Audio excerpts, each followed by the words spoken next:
All right. Welcome to the Sip of Courage podcast. I'm Danny. This is Doug, Mr. Producer, in the background, as always, keeping everything nice and together, as they say. The glue. The glue, yes, the glue. Quick disclaimer on today's podcast. We like to joke around. We like to have fun. It's very important. We like to give a lot of information, as much as we can. The best information that we have. We're not always right. Sometimes we get things wrong, but you know what? That's okay. That's how the world works. We don't always do everything perfectly, but We're pretty damn good. we're good. I think so. But we want to give out as much information as possible. More importantly than that, we want people to think, have fun, enjoy, and stimulate the brain a little bit. Today won't be as silly or fun, but we're going to talk about something that we think is super important, and that we just felt like we needed to push out and put out there into the world that was important for us. That being said, anybody got anything? Yep, I do. Before we get started, I just want to take a very brief moment to a couple things from the last episode. We were talking about the moon landing a lot, and then you had brought up predictive programming. We talked about it a little bit. And sometimes when you're doing a podcast, especially with us, we do a lot of stuff where it's like on the fly and we're like all over the place. But I forgot to plug another podcast because I happen to be asked to be a guest on a podcast called Paranormal Guys. And they were nice enough to have me on. They mostly focus on supernatural stuff, paranormal stuff, paranormal guys, like Paira, normal guys. Super great pod. Check it out if you're into all that. And they had me on as a guest to talk about predictive programming, and it just completely slipped my mind as when you brought that up, because we're all over the place. But yeah, shout out to those guys. They're great. Thanks for having me on, and we would love to have them on to talk about all the ghost stories that they have, and I'm sure it would be great. So shout out to them. And of course, we're going to do our own predictive programming episode, so there's that one. And then the other one, if you watched the last episode, I had made a mess up on what people weigh on the moon. And so it was driving me insane the whole entire time. But now I have it very quickly. Your weight on the moon is 16.5% of what you would weigh on Earth. My numbers were off. So what I was correct saying that a 200-pound man would weigh 33 pounds on the moon, meaning when they're running around on the moon, they should be like, dong, dong, right? But then you can say, well, they got 200 pounds of equipment on their back. That still makes you only weigh 66 pounds. And those guys did not weigh 200 pounds. They were smaller guys, very fit, right, with that equipment. So they should still be like jumping up and down and moving all around like that, but they're not. And then my other point with that was the moon dust. When they're driving the rover through, that little weight, that dust trail should just kick up and stay in the air and slowly fall down as it does. But it doesn't. It's just like when you ride a quad in the sand. And that's what I wanted to amend for our last episode. Can we start the show? Absolutely. I'm ready. Literally was driving me insane, and I had to get that right. So, like Danny was saying, if you watch the first 4 episodes, thank you so much, and you kind of see how we roll. If you haven't, please check it out. We like to give this information. We like to have a laugh because it's fun. This stuff can bog you down by being too dark and all that, but this episode is not going to be very funny, but it is the most important topic that we feel we need to talk about because it's it's a major thing that's happening all across the world, and it needs to be discussed. It needs to be taken seriously, and we're going to do that today to the best of our ability. So we're going to bring up a lot of stuff. And it's going to be like a blanket episode. We're going to bring up a lot of different topics that center around this one thing. And but later on in the future, we could take anything we're talking about right now and really dig in and make it its own episode. But we want to paint a picture of what's really going on in the world. And I want to start with Boy Scouts of America. How's that sound? Go right ahead, sir. So, as many of you may know, they have since basically gone bankrupt with all the allegations of children being abused.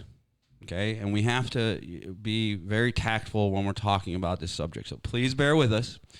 We're doing the best we can, but again, this is so important to shed light on, and we really feel as a podcast like we need to put our 2 cents in here. So, and I think lately too, you know, the human trafficking thing is big. Everyone's talking about it. We want to talk about some current stuff. Yeah. We want to talk about you know, anything that we can talk about that's current, that's going on, anything that people are interested, that may be interested in, or don't know enough about. And, you know, that's what we're going to try to do today. Yeah. And so basically we're going to be talking about children and, you know, unfortunately how they are being hurt on a massive, massive scale. And it's just, you know, it's just something we have to do. So starting with the Boy Scouts of America, there's a documentary on Netflix called Scouts Honor, and it's pretty good. It tells you the story of, you know, how it started and how it's got corrupted along the way. But it pretty much started almost at the beginning where they were hurting kids right away. And I recommend anyone to watch it. And, you know, these brave men have come forward to tell that story because it's not easy. It's not easy to be a victim of anything and tell your story, especially something so heavy as that. And there's no handbook for that, you know. So God bless anyone who has the courage to come forward and tell their story. And that documentary has a bunch of people who do. But a couple of things out of there that were very strange. This Troop 137 out of New Orleans. So, you know, the documentary basically talks about different people all over the country that had their experiences of, you know, being abused by people in power, and it's horrendous. But this one particular Troop 137 in New Orleans story is especially horrific because even with those other cases of abuse going on, they were still like Boy Scouts where they would go win badges, merit badges, and do the stuff that seemingly normal Boy Scouts would do. This Troop 137 wasn't even trying. They would take them to the hotel, traffic them out. People would fly in. Let me just stop right now and say this. We don't want to talk about this. As uncomfortable as it is for us to talk about and you to potentially hear, I just ask that you guys think about the children who have to go through this. And for their sake, we need to know as much as we can. We don't want to be graphic, but we need to know the scope of this. So that little disclaimer too, I forgot to mention.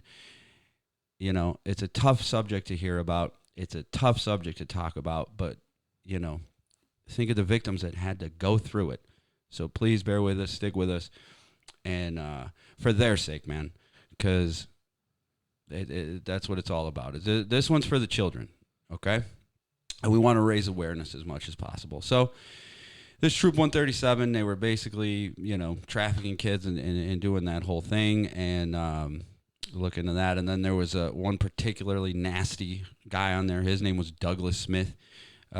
He got caught with 520 images and video clips. Males under 12, we will call it CP instead of, you know, it's images and videos. Okay, we're calling it CP.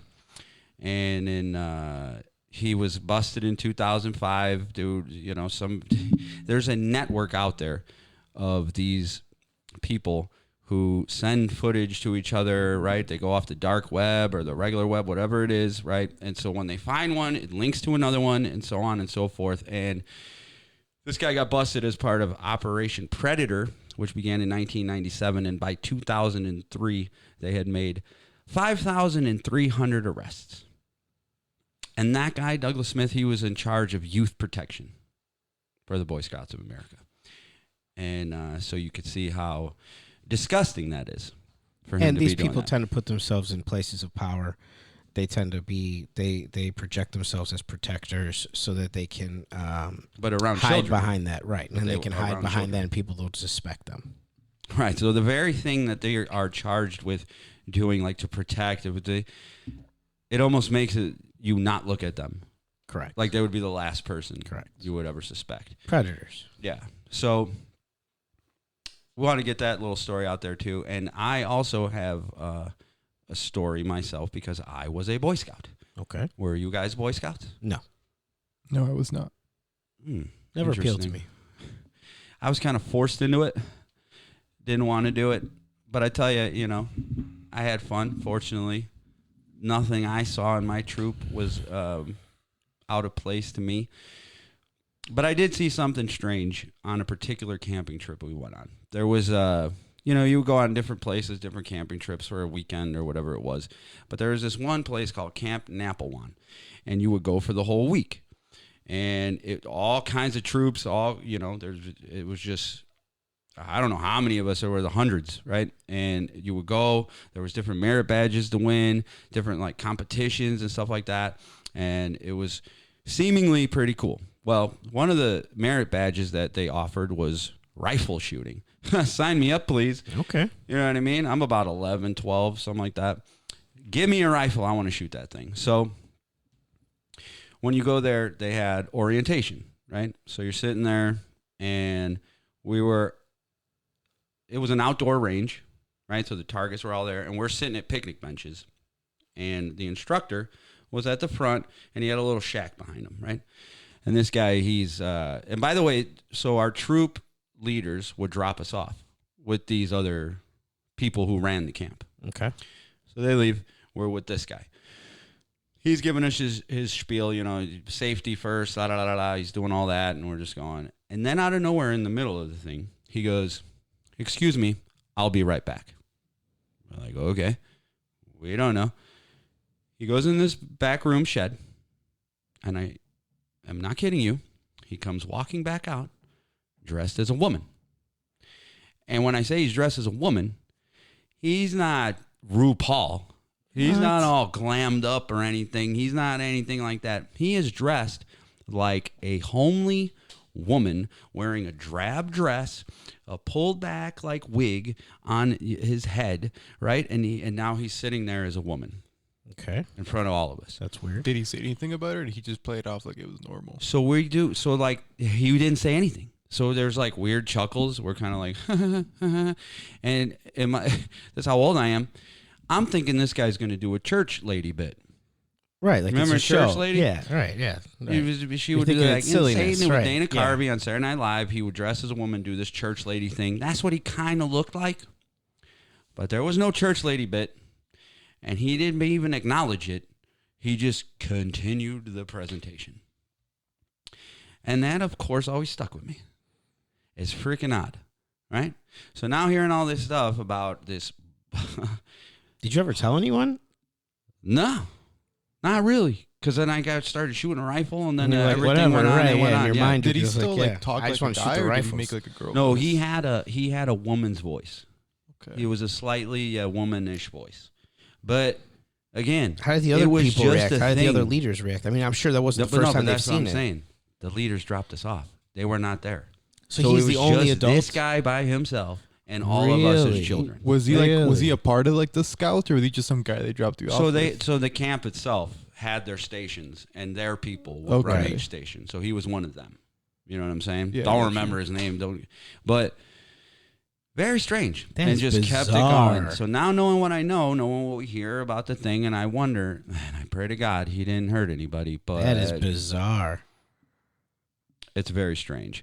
And the saddest People part had of to all, know about that. I mean, I mean, how often does he do this? Who the guy never talked to me. well, he was clearly comfortable enough to do it, so it's not. I'm sure that was the first time. No, And people had to know about that, you know what I'm saying? He looked Like, very Comfortable, sure of yeah, himself exactly. Well, that's what I mean. to do Yeah, what he for did. sure. You know, so really weird, really strange. Very weird. The saddest part is that, you know, when they started tallying how many victims of abuse were in the Boy Scouts of America, the total was what, 80,000? Yeah, it was 80,000. 80,000 kids That's over insane. the years claiming abuse. That's crazy. Right? And the worst stuff you can imagine. So, but what does the Boy Scouts of America do? They claim bankruptcy, which means they don't have to pay anybody. Right? Is that what it is? Yeah, it's pretty much them and like their insurers in Right. case of like, abuse. They found a or legal way to neglect. get around Yeah. it, basically. Right. That. Yeah. So, screw doing the right thing, Of course not. Right. right? So if you thought that was a wholesome or had values organization, you better think again, because they're not doing the right thing. They weren't, and they are still not. And mind you, I read, some of it, and even if it goes through, some of them are going to be awarded as little as like $3,000. Well, you know what though? At the end of the day, you can't put a price tag on any of that. You know what I'm saying? Like, there's no amount of money. There's no. It's true. It's true. You can't do that anyway. But it's just. I think it just shows sliminess of them. Well, of course, but nothing. Stuff like that doesn't go on for as long as it did without people knowing. Mm-hmm. Period. People always know, and when it comes out, when these things come out, people know, and they just choose to stay quiet. And they choose not to say anything. They are part of it, obviously. Oh, absolutely. Well, that's what I mean. Listen. To me, if you're staying quiet, you're a part of it. Absolutely. You know what I mean? You know something's going on. When it comes to kids, you don't, nobody wants to. If you're okay with kids getting hurt, you're a part of the problem, period. Yeah. And I mean, there's probably a chance that the scout leaders that took you there knew, because there's no way that over the years kids haven't been like, hey, this guy dressed like a girl when he was like teaching us some gun safety. Oh, you better believe somebody said something. Somebody said something. Yeah, it just depends on the Mm-hmm. situation. Right. But they can also claim that they don't know anything because they weren't there. I never saw it. Mm-hmm.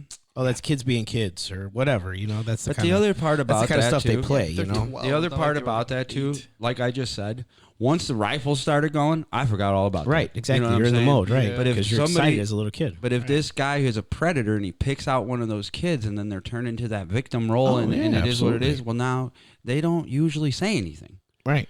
So that's how this stuff perpetuates and goes. They're not. We'll see that this is something that is just like very well organized. Yeah, unfortunately. But that's the point of this, to show this isn't just try to random connect some people dots. doing random stuff. No, there is a playbook at work here. Yes. Again, like I said, we're trying to blanket a lot of stuff. Yeah. Right. So I'm ready to go to the next one. If you yeah, guys. and really quick too. We've talked about this for conspiracy theories, right? We do conspiracy theories on here all the time, but not everything's conspiracy. Sometimes, again, that's something that is pushed to belittle or to take away validity from someone who might be putting things together and saying something. Oh, that person's a conspiracist. That person is this. That person is that. Right. So to discredit and make to discredit the person and make them look a certain way. Yeah. And some people said that there's like an argument that the CIA created that.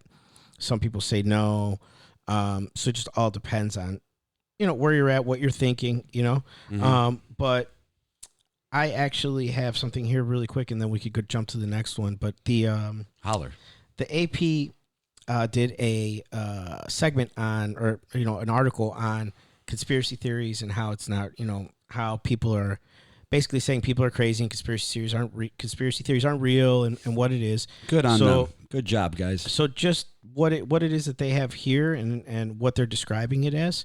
Apparently there's a person here. I'm going to read this part of the article real quick. It's an article from, I believe, November of 2020, I believe. But basically what it says here is, I'm probably going to mess this name up, so forgive me. Joe Ushinsky, a professor of political science at the University of Miami and an expert in conspiracism, confirmed the conspiracy theory label wasn't created by the CIA. He said that allegation doesn't make any sense on its own. One thing that conspiracy theorists say is that the term was either created or deployed to make people who questioned the Kennedy assassination look bad, he told the Associated Press.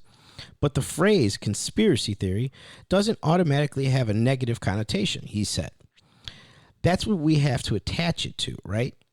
The CIA can't control how language is used or how we interpret language over time. Unsupported theories about Kennedy's assassination remain very popular. Ushinsky added, so if there was some etymology game that the CIA was playing to tamp down those beliefs, it didn't work. So I just think that that's kind of, and that's from the AP, but I think that's kind of funny because he's basically saying that you can't control where people could. That's like what we're going through right now. They Everything- literally control Exactly. words. They and literally what people control words. say and Right. what people believe. I just thought that was a little interesting because it was kind of it was an article meant to kind of destroy the conspiracy theory idea, and yet as I'm reading it, you're going, wait a minute, that's actually giving it a little bit of Credence. Yeah, exactly. So I just wanted Again, to put that out there. doublespeak. Yeah, And then this guy, this person, correct. He's an expert. does from he know Miami. about MK Ultra? Yeah, well, who knows? Well, that's the other thing too, right? So Because that's a real conspiracy. but that's a perfect That's a perfect thing, right? Exactly. The CIA said MK Ultra didn't exist forever, and they called it a conspiracy theory. yeah, And then turned out to be a inside conspiracy. the last like what, couple of years or so, somewhere along those lines. I think it's been a little while. It's been a little few while. years. Yeah, It's been a little while. Yeah. They basically went, yeah, MK Ultra was real. Moving on, and it was you real. know. Sorry, we won't do that no more. yeah, we're not doing that anymore. Which only means we'll do it, but much better. Now. Right. Yeah, I mean, exactly. that's the thing. Like, when you really boil it down, like, again, a conspiracy is just like a secret plan by a group to do something. So, Two people. yeah, that's so all it takes. when you put it together, it's just you have a theory that people are doing stuff secretly. So, Right. do you think that the CIA is secretly doing things and hiding it from you? If you hold the opinion of just yes, regardless of what you think it is, that's a conspiracy theory. Right. Yeah. So I just wanted to put that out there. And again, just food for thought. Everyone should be thinking on their own. Everybody should be doing their own research. Let me Don't believe break- anything we say. Let me But break it down real quick. All right, if you think it's so far fetched, you go through a drive-through. You're a jagoff to the person. That person's working there with his buddy. The person goes, "I'm gonna spit on their burger," and the guy's like, "Yeah, do it." Does it? Gives you the burger. That's a conspiracy. Very simple. Something so simple as that. Right. It happens all the time, every day. And what they try so hard to get us not to believe is that high level people that are playing these high stakes games don't do that. right. They're just on the level with us, and they're like, "Oh yeah, no, we're honest about it." Yeah, don't believe that. They just don't like that person, or It's insulting. Yeah, exactly. And It's- you, as right. a person, not you, but whoever that person, you Right. look like an idiot or an agent. Okay, so I mean, let's just like face it. Like, at this point, I'm pretty sure all of us American citizens, or just worldwide, we all distrust our government. We all distrust the people in power. they've given us no reason not to. So that by itself is like, if you think they're doing stuff behind the scenes that is bad, question everything. conspiracy theory. Question Always. everything. Yes. And I think I said that. I don't know if it was last podcast or when, but what happened to questioning everything? Like when I was younger and I was a kid, like when I went to school, they were always like, "Hey, question everything. Don't think that you're gonna do this or do Not that. anymore. Always question." But anyway, Always. I just wanted to put that out there really No, quick. that's good. I always like to remind people of how the label of conspiracy theory is, not Well, it's nice not to always hear- it's not always a conspiracy. It's not always a fake idea Right. that they've created. It's So nice to hear what idiots have to say that try and like manipulate you into not realizing just what's interesting. right in front of your face. Yep. So speaking of, let's get back to it, shall we? Hawaii. Okay. So the fires happen, right? Now, at this point, it's October 5th. To this point now, the death count is still at like barely over 100, if I'm not mistaken. Not hearing too much about it either. And I'm not hearing anything about it. I don't hear anything about it. Yep. Okay. Just terrible, by the way. But let me tell you, I have a feeling that when this is all said and done, because I mean, this is horrendous and people are not letting it go, and nor should they ever. No. When it really starts getting to it, this could be huge, what's happened in Hawaii. But since we're talking about this particular subject, as you may or may not know, the day of the fires, when the fires started, they canceled a bunch of schools, right? Grammar schools and high schools, and they sent these kids home, and parents were at work, right? So when the fires happened and they couldn't get to their homes, these poor parents have yet to see their children Right. from that day that Did they say went. why it was canceled? Do you know? The winds, the power outages, stuff like Okay. that. So Okay. basically, the elements that were building up already, Got it. they sent the kids home. But here's what's weird. Not only are the people over there in Hawaii saying that the death count is way wrong, that it's in the thousands, they don't know where these kids are. And if you want to really look into it, you can look and see that, they have to enroll for schools now that, these fires have happened and, you're going to get back to normal. There's about, if not 2,000, almost 2,000 children that have not registered for school. Wow. So they are technically missing. Wow. And so me looks at that and says, wow, looking at what we look into, especially what we're going to talk about today, that's very, very suspect how these children have just disappeared. There's something with the school buses. Watch this channel. God bless it. What's it called? He does a lot of good work on the things going on in Hawaii. It's got a really ridiculous name. Hustle Bitch. Watch Hustle Bitch on YouTube. You wouldn't think, right? It's ridiculous. But he's got some good stuff on there. There's stuff with the school buses. Okay. There was school buses that are also missing, which almost looks like they were taking the kids and doing all that, right? This is all speculative, right? But what isn't speculative is the case of Laura Silsby.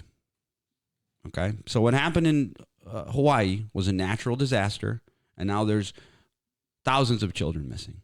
Okay.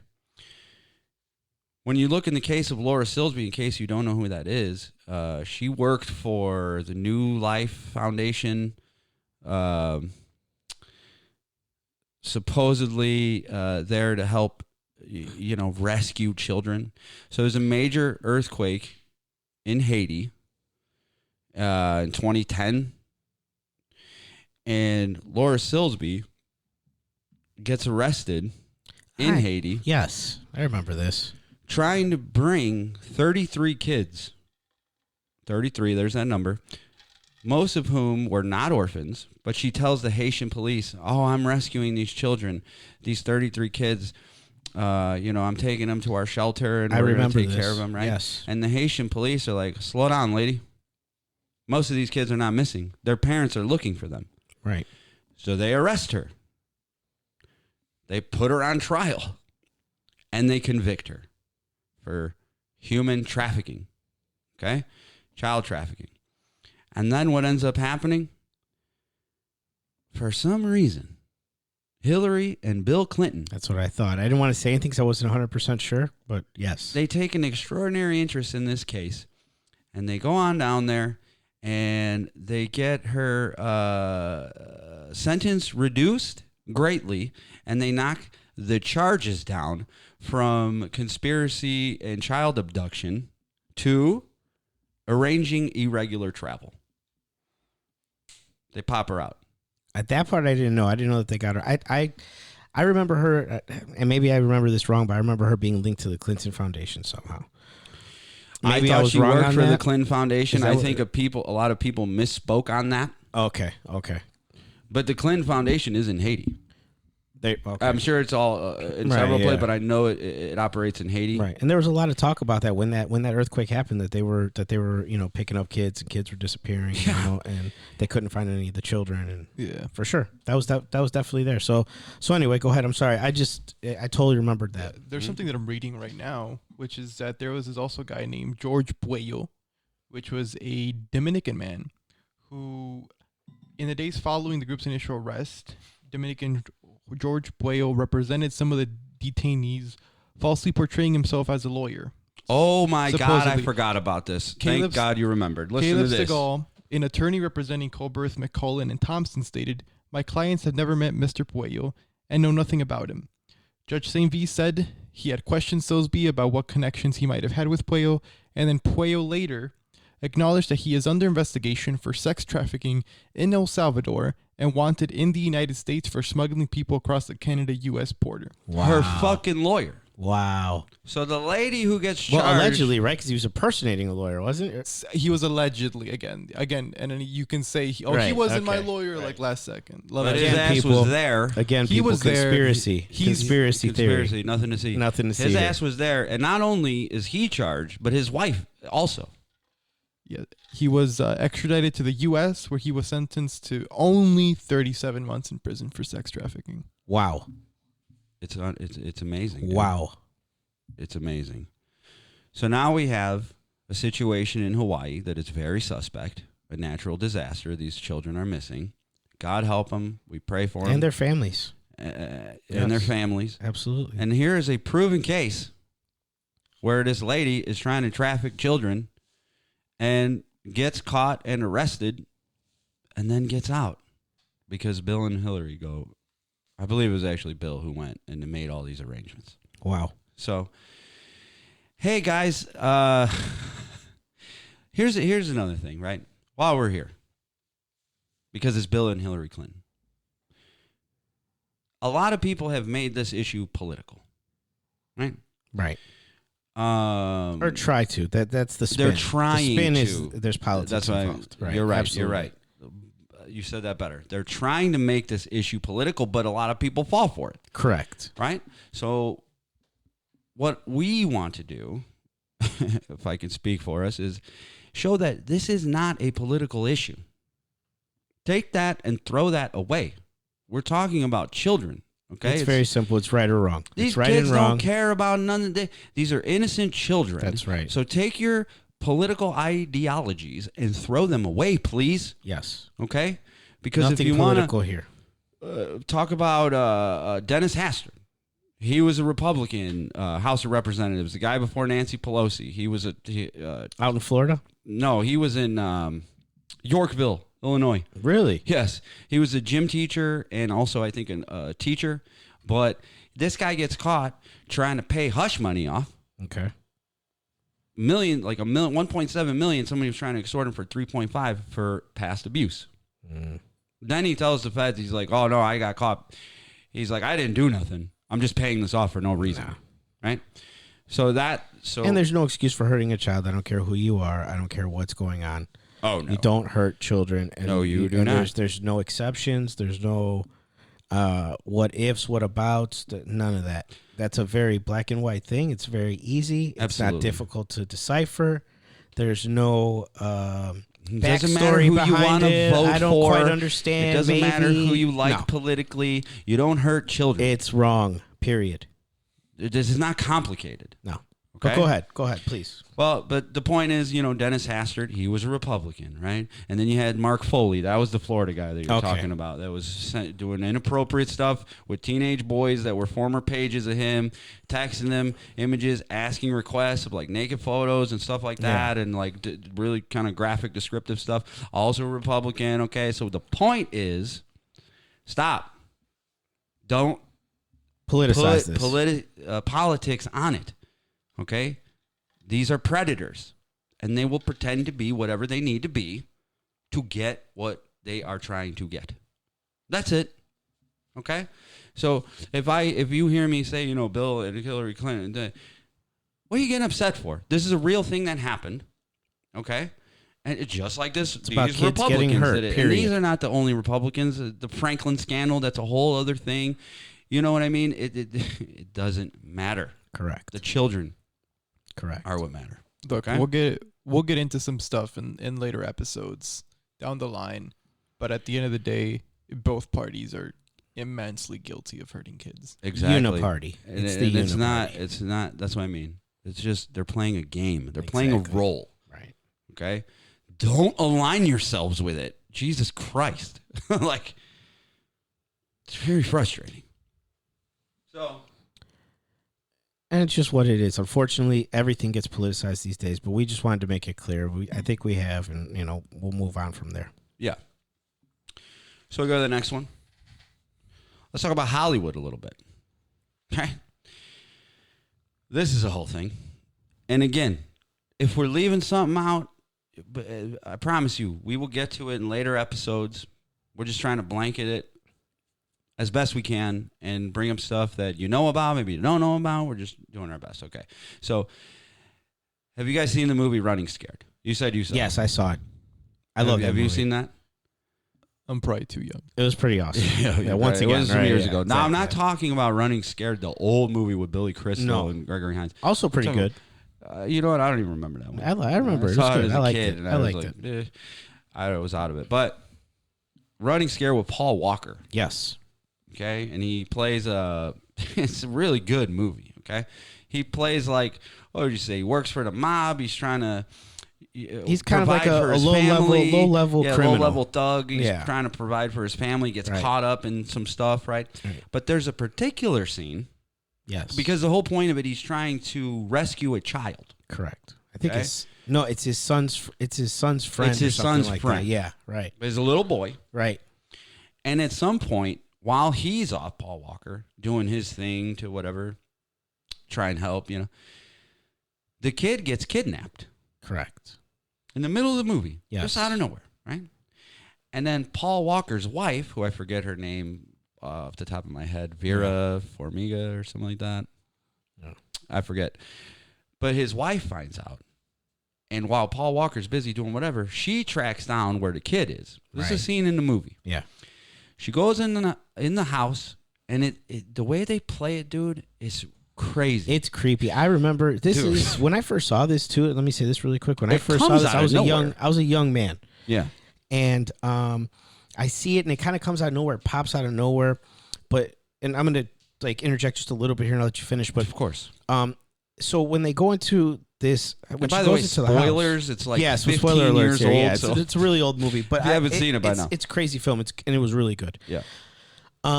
But anyway, these two people, it's a husband and wife, Yes. and they're both pedophiles, and Turns out. they took the kid, they lured the kid in, and they're in this weird room, But you don't know that at first. and you don't know that at first, but just starts the to setting become of the clear. room, Yeah. there's cameras, there's plastic everywhere. There's even little music, and like then music there's box weird music. going on, and it is creepy. It's beyond Hell. creepy. And I remember just as a young man seeing it, and it being some of the scariest shit I've ever seen. Dude. It shook me when I started to see it. I'm like, what the fuck is going on here? This is weird. What is going on? Yeah.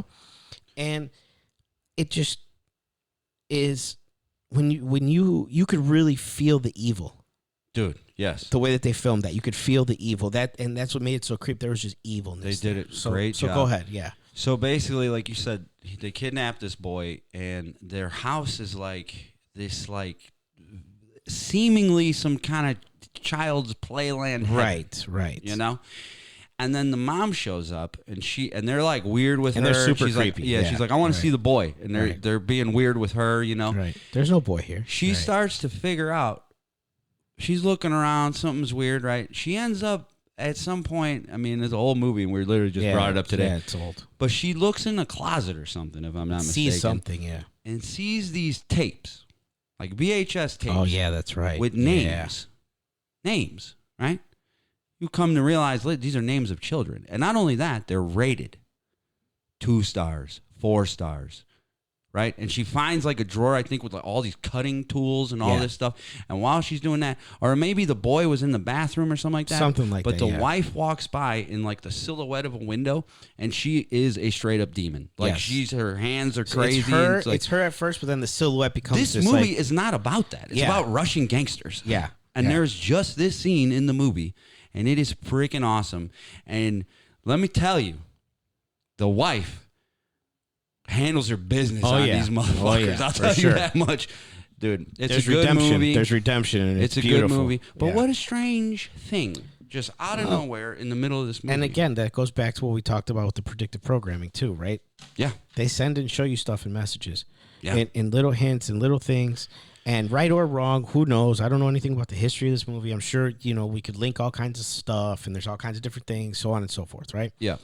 But everyone knows, it's pretty common knowledge, many actors, famous actors, old, young, in between, directors, people on set, right? Anyone who's involved in making films in Hollywood, many people have come out and said that Hollywood has a pedophile issue.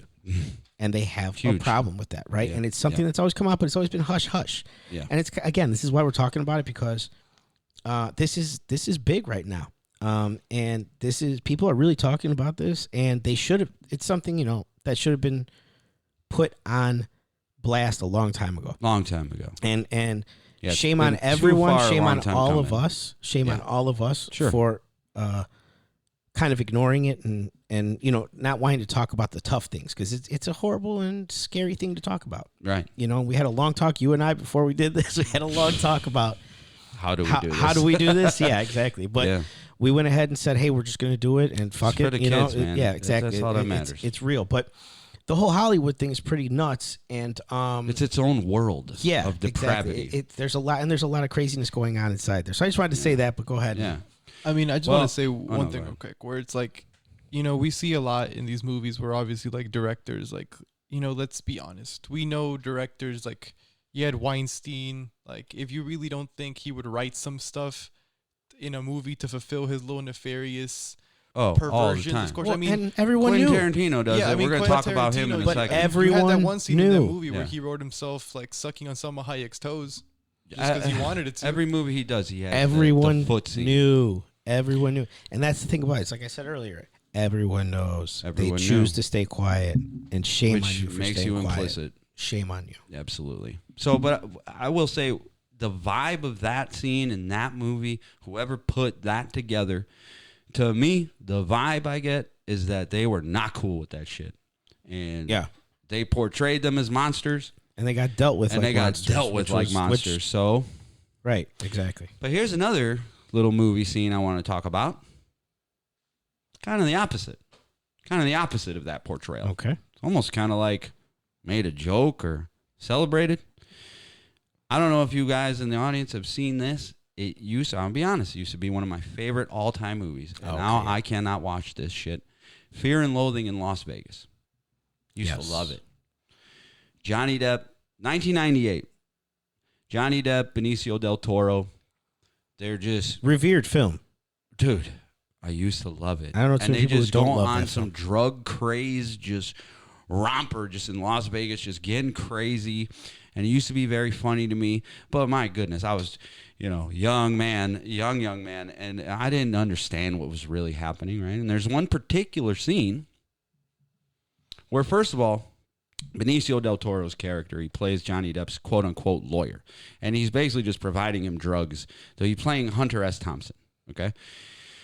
And it's just they're just drug-fueled misadventures, okay? And at some point, Benicio del Toro finds an underage girl, played by Christina Ricci, and kind of lures her in, and he's dressed like he's some kind of cult leader. He's feeding her LSD, right?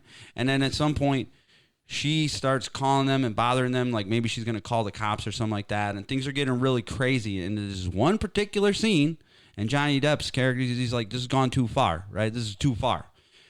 And they're scared they're going to get in trouble. They're scared they're going to get in trouble. Benicio del Toro's like, I'll take care of it, right? He's like, as your lawyer, as your attorney, I advise you to go in my, bag. Brown bag. My brown bag, and take out the brown bottle and take a little bit of that. And you don't need much, right? He's like, what is this stuff? And you see him pull out this bottle. He pulls it out. It's like a little vial. It's a red liquid. He's like, what is this stuff? And he says, it's adrenochrome. Adrenochrome? It's adrenochrome. Now, Mr. Producer, I asked you, when did that? Because that's a phrase that has been talked about and thrown around, and people are like, that's not real, it's not a thing. People are like, yeah, it fucking is. And it was or it's like, QAnon conspiracy. oh, you're a Q-tard and all this stuff real, or whatever. It's and, not a real thing. So my crazy. question to you was, when was adrenochrome wildly talked about? So let's first define what adrenochrome is. Adrenochrome is a chemical compound produced by the oxidation of adrenaline.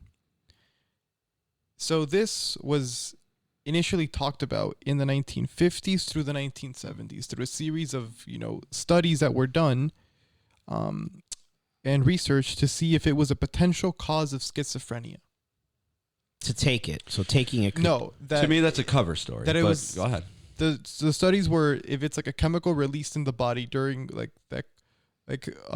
the oxidation of adrenaline. Okay. And if there's a lot of it, it would cause schizophrenia. Got it. That was the research being done. Mm. And then it went away. Nobody talked about it until 2017. 2017. 2017. Right. That's when it became a much more popular thing. People started talking about it. There was the whole stuff going on with Hillary Clinton's emails and stuff like that we dabble in a little bit later. But that's when it became back a thing, right? Correct. But this movie... I think, anyway. Right. Sounds good. Right. No, it is correct. In this movie from 1998, he tells him, take this. You only need a little bit. Right. And you'll be fine. Yep. But to further expand on that, not only does he talk about adrenochrome and he takes it, and you can see he's clearly dropping a red liquid in his goddamn mouth. He asks him, he's like, where'd you get this stuff? He says, a Satanist friend of mine. Right. More on that later. Then he says, yeah, he couldn't pay me, la da la da la da, and then ends up saying, like, he was accused of being a pedophile. Right. And you put those two things together, Satanist, Satanism, pedophilia. P word. Right. We can put that together. That's in a movie from 1998. And not only that, then Johnny Depp's character starts tripping balls, quote unquote, and Benicio del Toro's character turns into the devil with glowing eyes and a horn, and he's like, his voice is distorted, and he's dancing around like some kind of goddamn demon.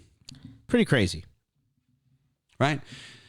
So that particular scene is not on the side of thinking that this is bad. It was kind of celebrated, if you ask me. But I mean, how many people even knew what it was?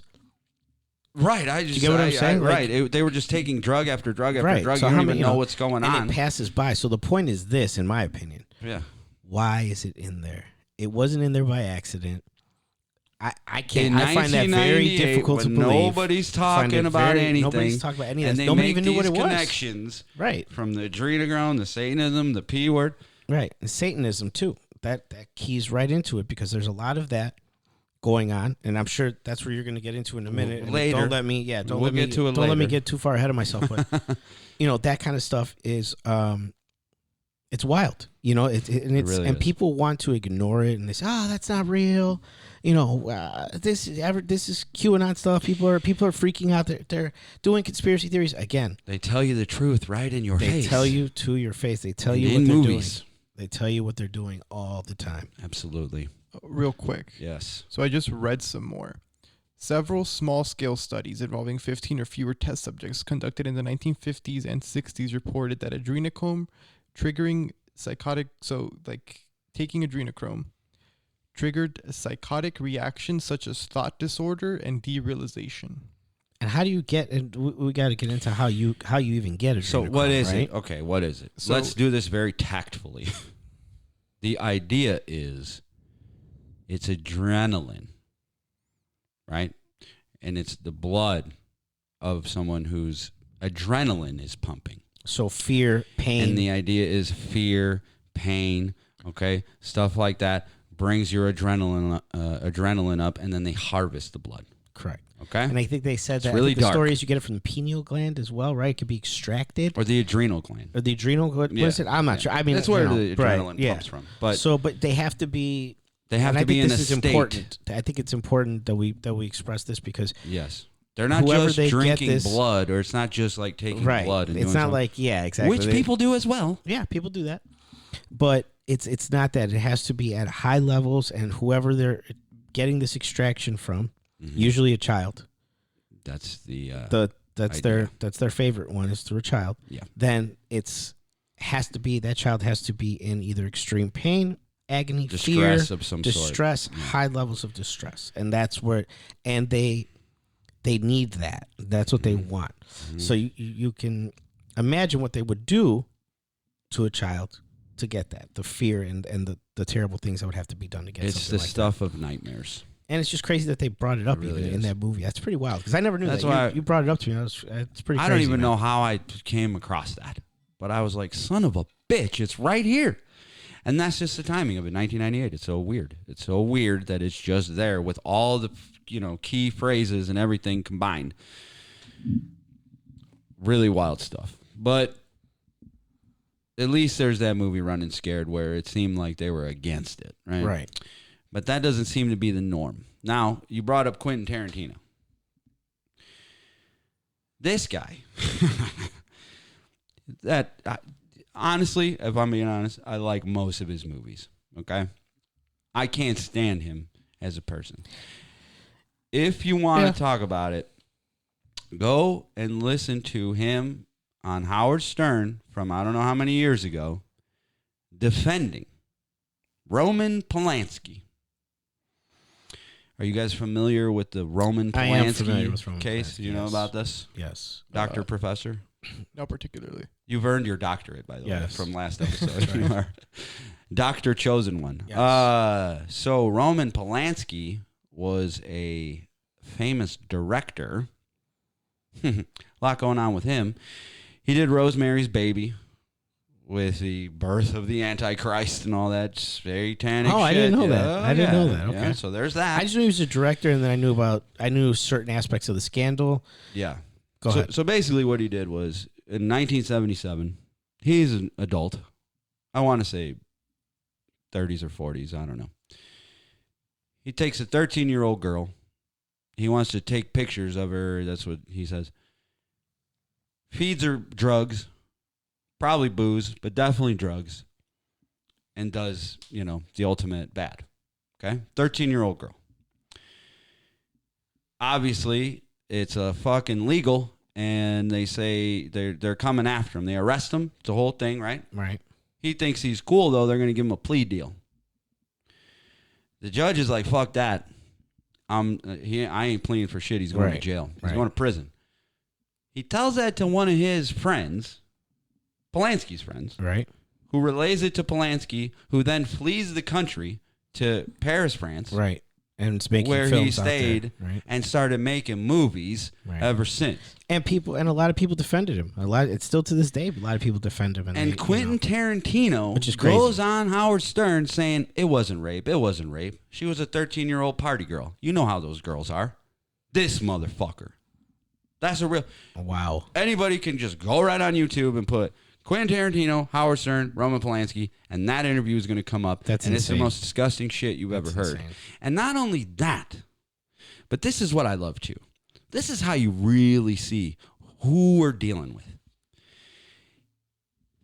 In 2003, at the Oscars, this fucking guy, Roman Polanski, wins Best Director in our Oscars for The Pianist. Standing ovation. YouTube it. All right. Well, again, There they are. Harrison Ford.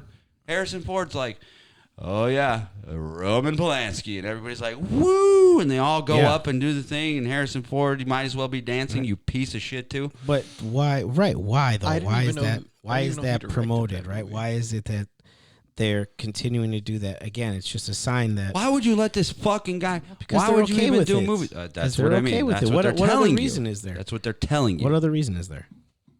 You believe that shit? Dude, that's one of my favorite movies of all time. And The Pianist? You just did to me. Oh, Sorry. I didn't even know. I'll be honest. I didn't even know that. I've never seen The Pianist #1, but A rare laugh in this It's a episode. real thing, yes. Sorry about that. Hey, but you know what? He did The Ninth Gate as well. And before I knew anything, I watched that a while. Again, satanic shit, opening a gate to hell with Johnny Depp, okay? And I used to like that movie too. but- is there a theme there? Seems to be. Does this guy have a theme? It of- almost seems like he Is writes it- about the devil quite a bit. and he is a pedophile. Do those two things go Yeah. together? I don't know. I'm a conspiracy theorist. I don't know what I'm talking about. It's kind of crazy. It's kind of crazy. It's all there. So, okay. Let's go to another Hollywood story, right? I think it was our... Unfortunately, there's too many to. Oh, it's endless. It's right? crazy. It's endless. We got to pick and choose at this point, right? In the first episode we did, Hai alluded to the fact that when Leonardo DiCaprio was on the set of Growing Pains, he was surrounded by these pedos. And then we were just going on our thing and and I was like, well, we do this all the time on the show, by the way, where we're like, we'll get into it later. And then it's like, Yeah, we touch on stuff. we will, right? So now I'm going to do it this time. I'm going to tell you what was going on there. So, you know the show Growing Pains? I'm familiar. No, I'm not. Too young once again. Too young once again. That was the setup. Hey, we're all here to learn, right? So, and we learn from each other, right? So, 80s sitcom, wholesome family, right? The mom and dad, great theme song, by the way. Fantastic theme song. And then in the later years, I'm trying to remember it. Show me that smile. Show me that smile. And then in the later years, a 16-year-old Leonardo DiCaprio gets cast on the show. He's kind of like a troubled youth, like runaway kind of kid. Yeah, I remember the that. family Yeah. takes him in. Yeah. Right? Well, it turns out that surrounding him on the show, first of all, his manager at the time / publicist, and also Tobey Maguire's manager, a guy named Bob Villard. And he gets Pop doing bad stuff to a 13-year-old boy. His thing is he would take pictures of these actors, these boys, right?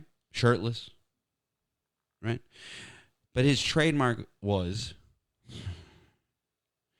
he would take angles from up top, looking down, so the children have to look up, because that's what they would see when a predator is looking down at them. Right. Okay? This is this piece Sickness. of shit Right. angle. That was his trademark thing. Okay?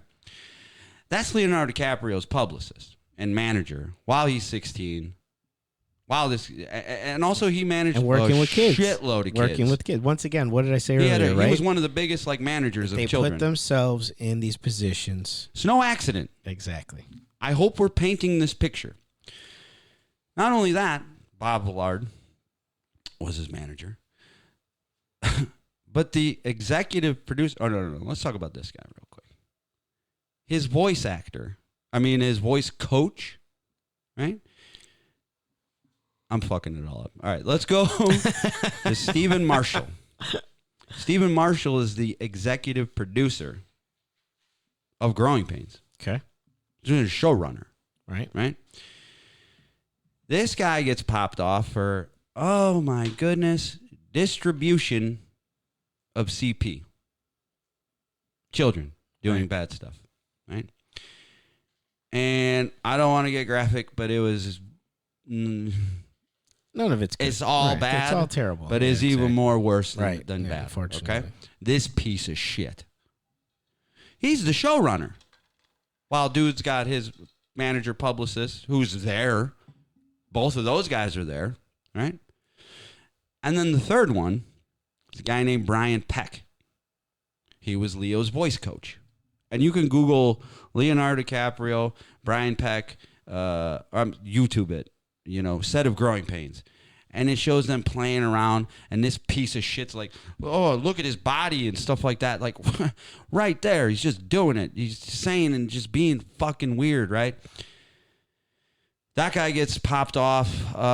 Same old story. Okay? Another, more abuse of children. But here's where it gets interesting with that guy. Friends with Charlie Sheen. And he worked as a vocal coach on Charlie Sheen's show, Anger Management. Okay.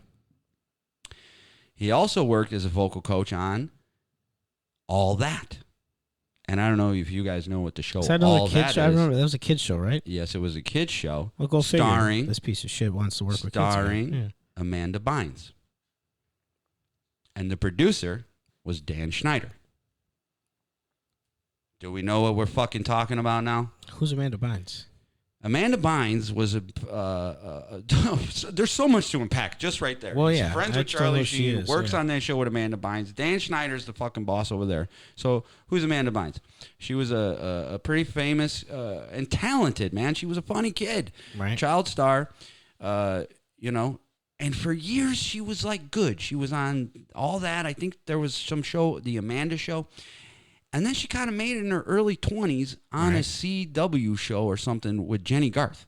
I forget what that show was called.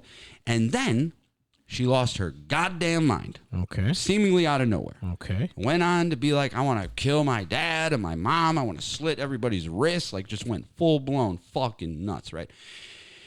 And the other thing about it, too, is these child actors, and, you know, we always used to look at it from the outside and be like, they're just going crazy. They're just taking drugs. They're being stupid. They're going crazy. Well, what nobody realizes is that they're potentially all being abused. Right. Yeah, exactly. Right. How the fuck would you deal with it? How would you deal with it? Right, yeah. That's Amanda Bynes. And that's terrible. Such a sweet, funny kid, dude, and you could just see and just ruined, okay? And we pray for her and wish her the best. I don't even know what's going on with her. So these guys got locked up? These other two guys? Or these brother, they got locked up and they got barely any time. And then this piece of shit, Brian Peck, okay? Not only he got locked up for kid stuff and doing all that, I don't want to get into. He gets out. He can still work on shows that star children. He can't be directly around the children, but he can be on the set. That's One of the crazy. first shows Who's hiring him? Right? See, that's the other thing, right? Well, that's the other thing, right? So nobody knows about this. Nobody knows. It's not an or Yeah, right? they didn't know. Nobody. Oh, I can't believe I didn't know that happened They to didn't him. know. I didn't know what was going on. And so again, I think this is part of the sickness, right? This is a sickness that's going on inside of Hollywood, you know. And Of course, it's just and it's constant, and people have been talking about it for a long time. That's so bull though. If they say like, I don't know what was going on, like, dude, if you get you don't. If you get a new job, like if I want to go work at McDonald's, they got to put me through a whole background check that has to clear. Right. And who was monitoring that? I'd like to know. I'd like to know who was monitoring where he was at all times. Right, because it was, you know, he can't be near the kids, set. right? I'm telling you, where he was at, right? The first job he gets, that's right craziness. after he That's serves craziness. prison, the first job he gets, he goes to Sweet Life of Zach and Cody. Right, but the two little boys. But to my point, nobody knows, right? No, So whoever hired him, right. You're saying who's watching? Yeah, this who's watching this guy? Nobody. And not only that, but nobody. Like, if you know and you're hiring, because they all, and this will come out later on too. That's why they call it a pedo ring. Mm-hmm. They're all together. They want to make you think it's just this random. It's not just one person. Right. It's several people. They all work together. They work in unison, and they're sick people, and they should be put down. So, period. You are preaching and I'm to the not choir. sorry. I don't feel bad about that. Hey, I let me mean it. tell you, we are talking about the destruction of innocent children, babies. Okay. When they are abused, they are never the same. And you have ruined a life. So guess what? In my opinion, this is Doug talking. You don't deserve yours. No, absolutely not. You chose to ruin a life. And not a life. Several. They don't just go with one. Several. No. It's multiple. It's just the one you get caught with. First time you get caught, that's just the first time you got caught. That's not So the first time guess you did what? it. You chose to ruin a life. My opinion, Zero you mercy. don't fucking deserve yours. Zero mercy for that. So another thing. So we talked about Amanda Bynes' poor girl, right? Let's get back to Charlie Sheen. Friend of Charlie Sheen worked on Charlie Sheen's show. Charlie Sheen is accused of rape by Corey Feldman. There's a whole documentary on it, people. Go check it out. Not only that, Corey Feldman has accused Charlie Sheen of raping Corey Haim on the set of Lucas. I didn't know that. When he was a boy. Yeah. I did not know. He made that, like he said. He has a movie, and that's like the shocker at the end. He shows other stuff of other examples of horrible shit happening. Because wasn't that's the big one. Is that the two Coreys? Is that what that is or no? Well, it was a show where Corey, that was like the reality show, and No, Corey but there Haim was was- like all fucked up. Yeah, but there was like the course. two Coreys or Corey and Corey. Yeah, it was them two. They're like Right. best friends. Right. What's kind of gross about it is he was like stringing it along, Corey Feldman. He's like, Yeah. I'm going to reveal who did this. He kept to him. saying And that. he- I remember it when that was like going a on. fucking money And he kept scheme. saying there's a big problem in Hollywood, and I'm a child actor. I'm one He of the was most like famous trying to child build actors up to ever. make this Yeah. movie, and it's like, okay, make your money, dude, but man, can you just fucking say what happened and don't be scummy about it? I don't And know. at that It came point- across as scummy At that to point, the other guy was dead. The other Corey was dead at that point too, Yeah. wasn't he? because he was never the same. Right. That's what he said. He said that's why he did it. Lifetime of drugs after that. I mean, fuck, man, another life ruined. But here's another thing about Charlie Sheen, little known, perhaps, married to Denise Richards. I do know that. divorced from Denise Richards. Yes. Did you know that in the filings, one of her grounds for divorce was she came across pornographic material that she deduced the models or actors were clearly underage. Oh, I did not know that. Look that shit up. Get out of here. I did not know that. I'm sorry, people. It's like we can just like look up every single scary. thing or whatever, but it's like we can't. So please look up Again, look up everything I'm talking about. Okay? That was one of her grounds for divorce. Well, that's an official goddamn court document that she's saying she found CP. It's the on same this thing motherfucker. as our good old friend, Mr. Shot. Who? IBM. Who? I'm completely lost. So, Epstein Island, Oh yeah. right? Bill Gates. Oh yeah. Okay. His wife filed for divorce, and she said that it's because he was on Pedo Very Island. close with Jeffrey And he went Epstein. several times, and Yes, he did. and no one talks about that anymore. Everyone's just like, "Oh, no big deal. They got divorced, whatever." It just Nothing to see here. moved on from that, No. and nobody cared. But that's that's the biggest reason why she divorced him. She found out about that. Great point. You're 100% right. Because she was not cool with that shit. No matter how much she looks like Kevin And he's been Klein. awfully quiet. Oh, God. We are this is a world of villains. Anyways. But the third part of that, because I'm not quite finished with this goddamn growing pains story. We know Dan Schneider, accused of being inappropriate with all these children at Nickelodeon. Gross, perverted shit going on there. Then he quietly resigns at the height of Me Too, when people were getting popped. He's just like, see you. It might have been a little after Me Too. But, buddy, you're accused of being inappropriate with a bunch of kids. And I'm sure he's a multimillionaire at that point, too. That's what makes it Quietly you know? just disappears. You know who Dan Schneider is? You know who he was? He was in Head of the Class. I remember that show. He was the big boy. Anyways, here's the saddest part. On the show Growing Pains. I didn't realize that was him. Yeah, that's who we're talking about. On the show Growing Pains, there was a character played by Andrew Koenig, and he played Mike Seaver's best friend, or Kirk Cameron's best friend. And his name was Richard Milhouse DeBone, but on the show, his nickname was Boner. Okay? Boner on this show. And I remember being a little kid like, Boner?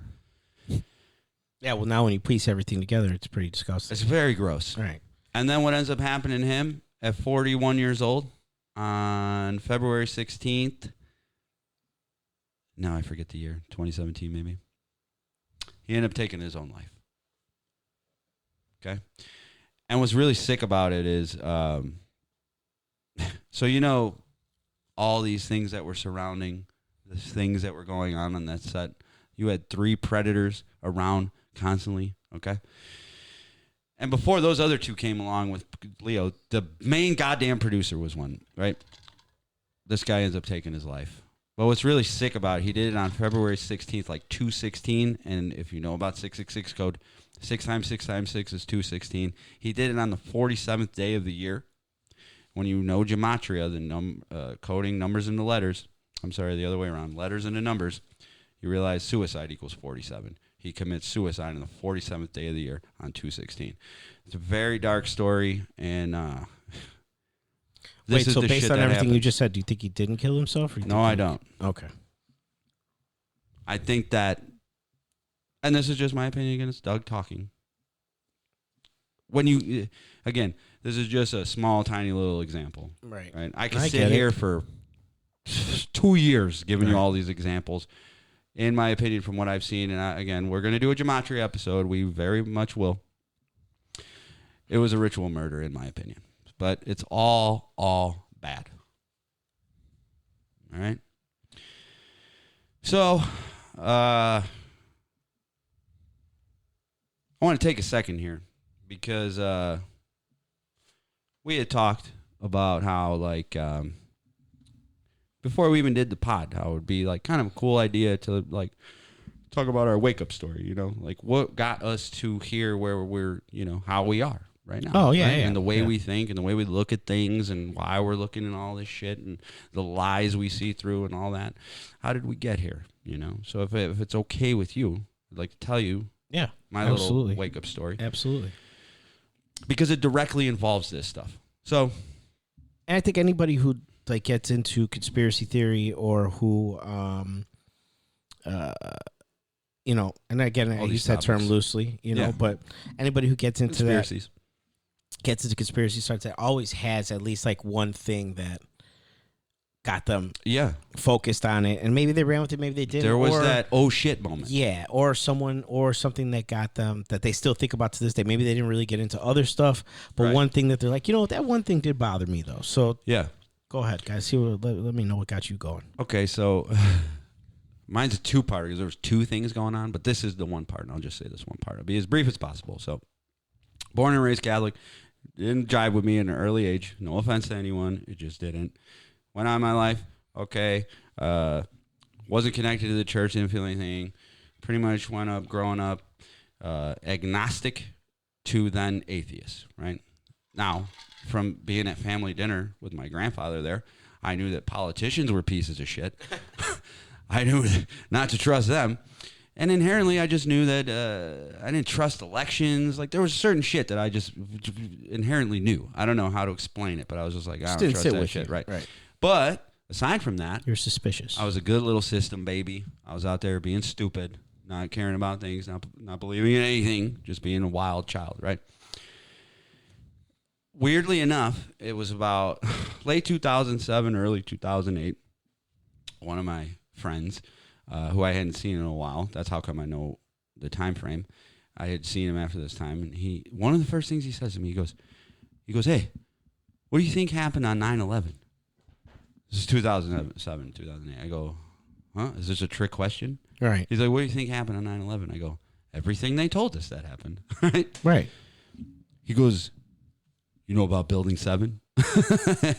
And then started, so from there, we're watching Loose Change, Zeitgeist. We're watching all the docs, you know, that was breaking down 9/11 stuff, right? And I was like, oh, shit.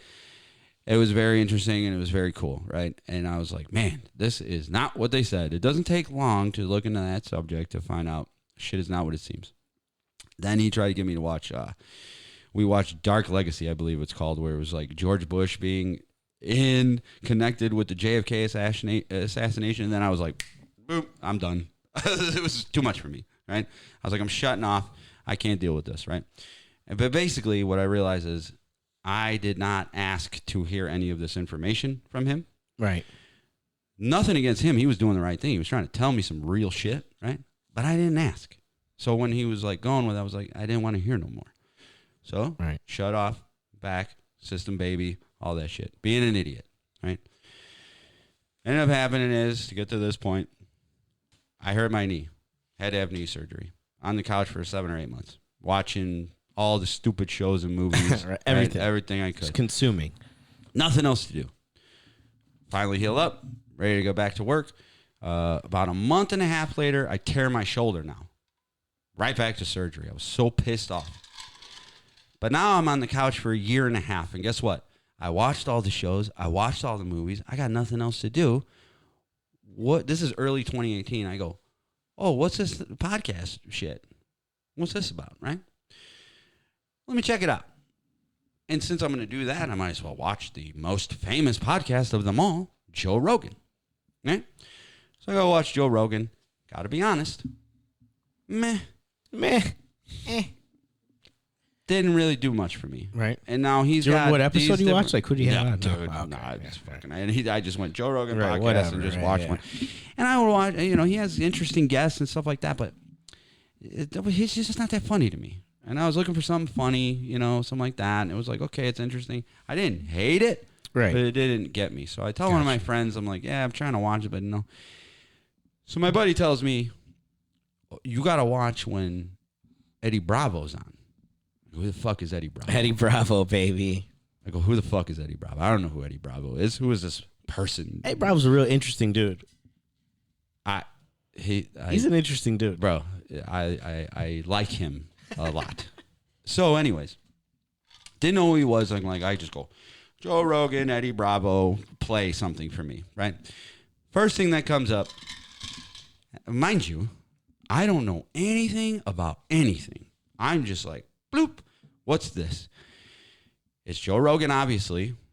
It's Eddie Bravo, obviously. But the other two guests were Brendan Schaub, former kind of UFC guy. He annoys me. He's a quote-unquote comedian. Sorry, I just don't think he's that funny. Not funny at all. Okay, so Brendan Schaub is there. But also there was a real deal comedian, Brian Callen. Now, you know, I do think he's funny. So I think he's funny too. And if you don't know who Brian Callen is, he was what's that? Meet the Goldbergs, that show with the '80s or whatever. Dude, he's been in all kinds of stuff. He's been in all had kinds small of shit. parts in He's been around everything. forever. Yeah, he's been around a long time. He was He's a the funny gym guy, coach, too. the gym coach in Meet the Goldbergs or the Goldbergs, whatever it is. But if you still haven't seen that, he was in The Hangover, Part 1, when Stu, I believe, got married at the Vegas church, and then they're retracing their steps, and he's the guy at the church. He's like, my friend. He's that guy, right? Brian Callen. And his comedy to me is funny. That's the group that's there. Joe Rogan, Eddie Bravo, Brian Callen, Brendan Schaub.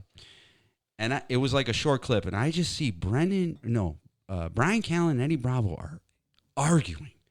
Heated, yelling at each other. Almost like they're going to fight, right? I love that shit. I don't know what it is, but I love when people argue. Get fired up. But I'm listening, I'm like, what are they arguing about? They were arguing about a particular topic. Flat Earth? No. Oh, because Eddie Bravo loves the flat Earth. Oh, he loves the flat He Earth. loves the And flat Earth. he's got some interesting things to say. I'm not a flat earther. I never will be. But we'll talk about it later. Anyways, they're talking about a particular subject that I'm going to have to say in code, okay? There's a debate between New York and Chicago. Obviously, Chicago wins. There's a debate on who's got the best pizza. Oh, Okay? yeah. And then next year, my wife and I, we want to buy a fence, but we don't need a gate. And now we can call that PG, right? They're talking about PG. You got me? But they're not talking about PG. They're screaming at each other Yelling about at each other PG, about right? it, right. Yeah. So I'm like, now at this point, this is early 2018, and I had heard the term, right? But I don't know what the fuck it is. So, okay, let me pause this right now and go look at what is PG. So, like a good little baby, like a good little system baby, I Google, what is PG? Something right away hit me that was off. Again, I don't know anything about anything. It just said, right. PG is the debunked conspiracy theory where Hillary Clinton emails and the Comet Pizza Pong Shop and yeah. And when I was like, wait.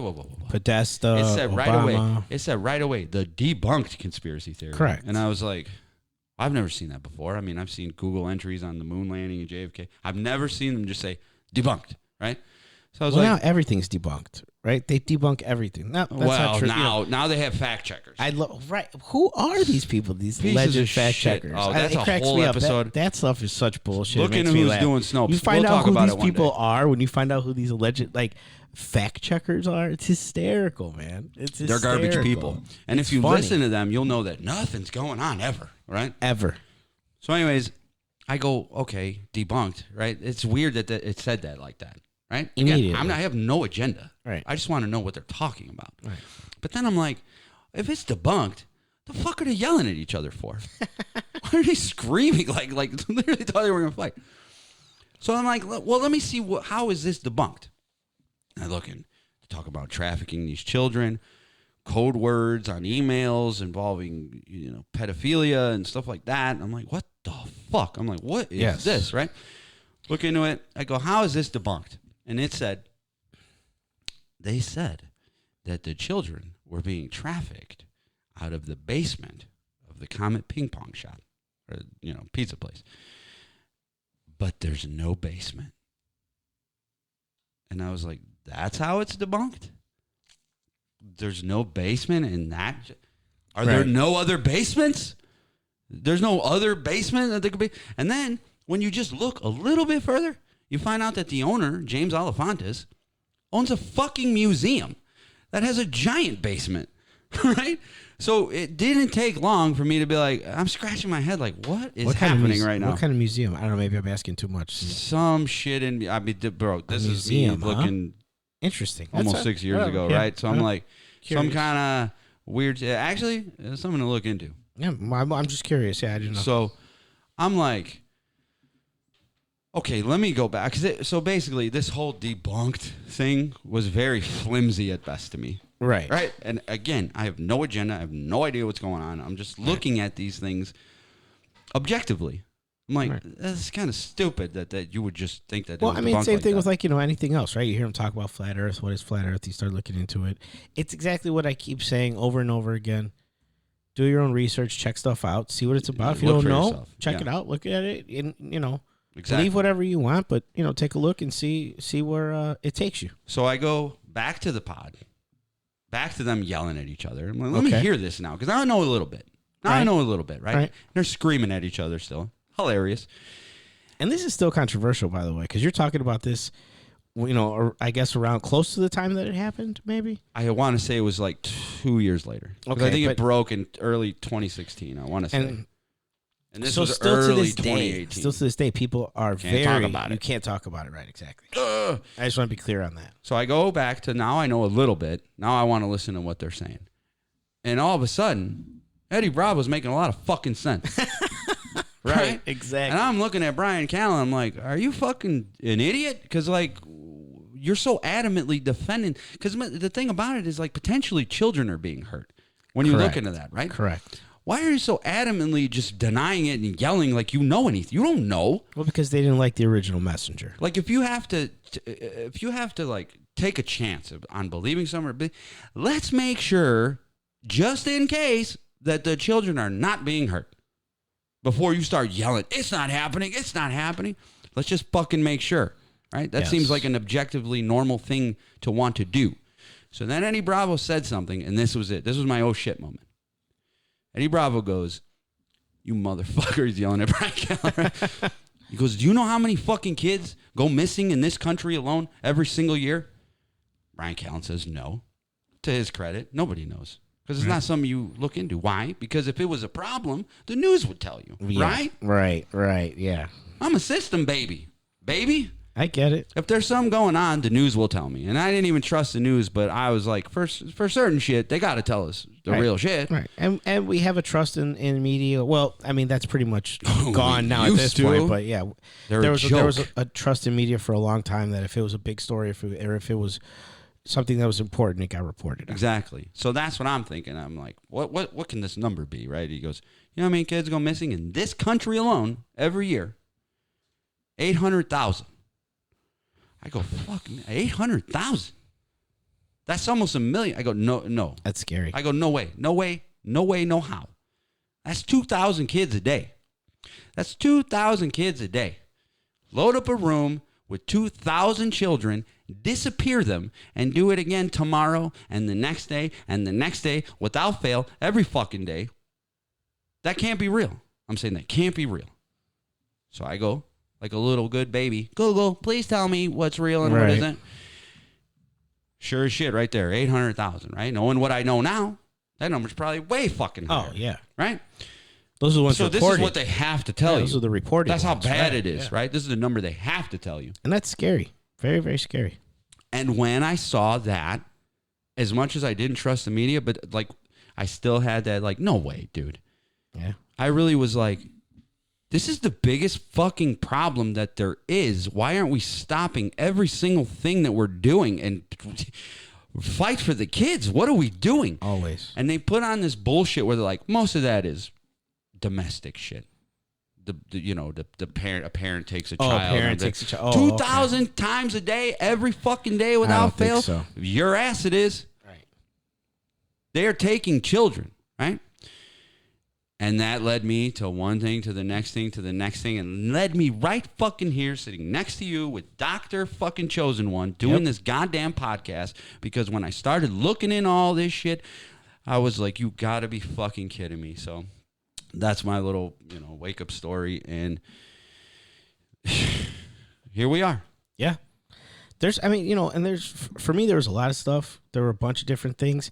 I think that I was always curious about, but there was stuff that I just didn't want to believe for a long time too. I think that's the big one. Unbelievable. Correct. There's a lot of stuff that seemed unbelievable, and for me, now at this point, because I got a lot of friends who I talk to and talk about stuff, and I try to tell people certain things. People say I'm crazy, so on and so forth. But I've been talking about this stuff for a long time. There's a lot of stuff that I've been telling people. You're an OG. Yeah, I've been telling a lot of people a lot of different things for a long time. Yeah. And for me, there was once there's a certain amount of things that once you start to see, you can't unsee. Mm-hmm. And you start to really understand where things are going and connecting dots and putting things together. Because you start seeing it in other places. And you start seeing it everywhere. Yep. You start seeing it all over the place. Yes. Now, some of that is like, for instance, I bought a Jeep Wrangler. It's green. Now all I see is green Jeep, right? So there's some of that. My wife too. bought a Rogue, and then we start seeing Rogues everywhere. Right? It's kind of like that, right? Yeah.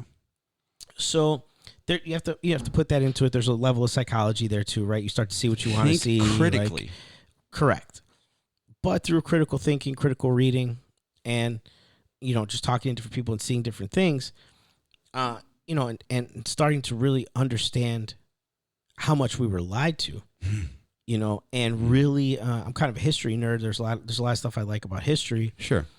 And really understanding how a lot of history is a lie, and we've kind of touched on this too, and how they lie to us about history and how things went, and a lot of different things. Lies. So that kind of got me thinking, and it made me think a little differently.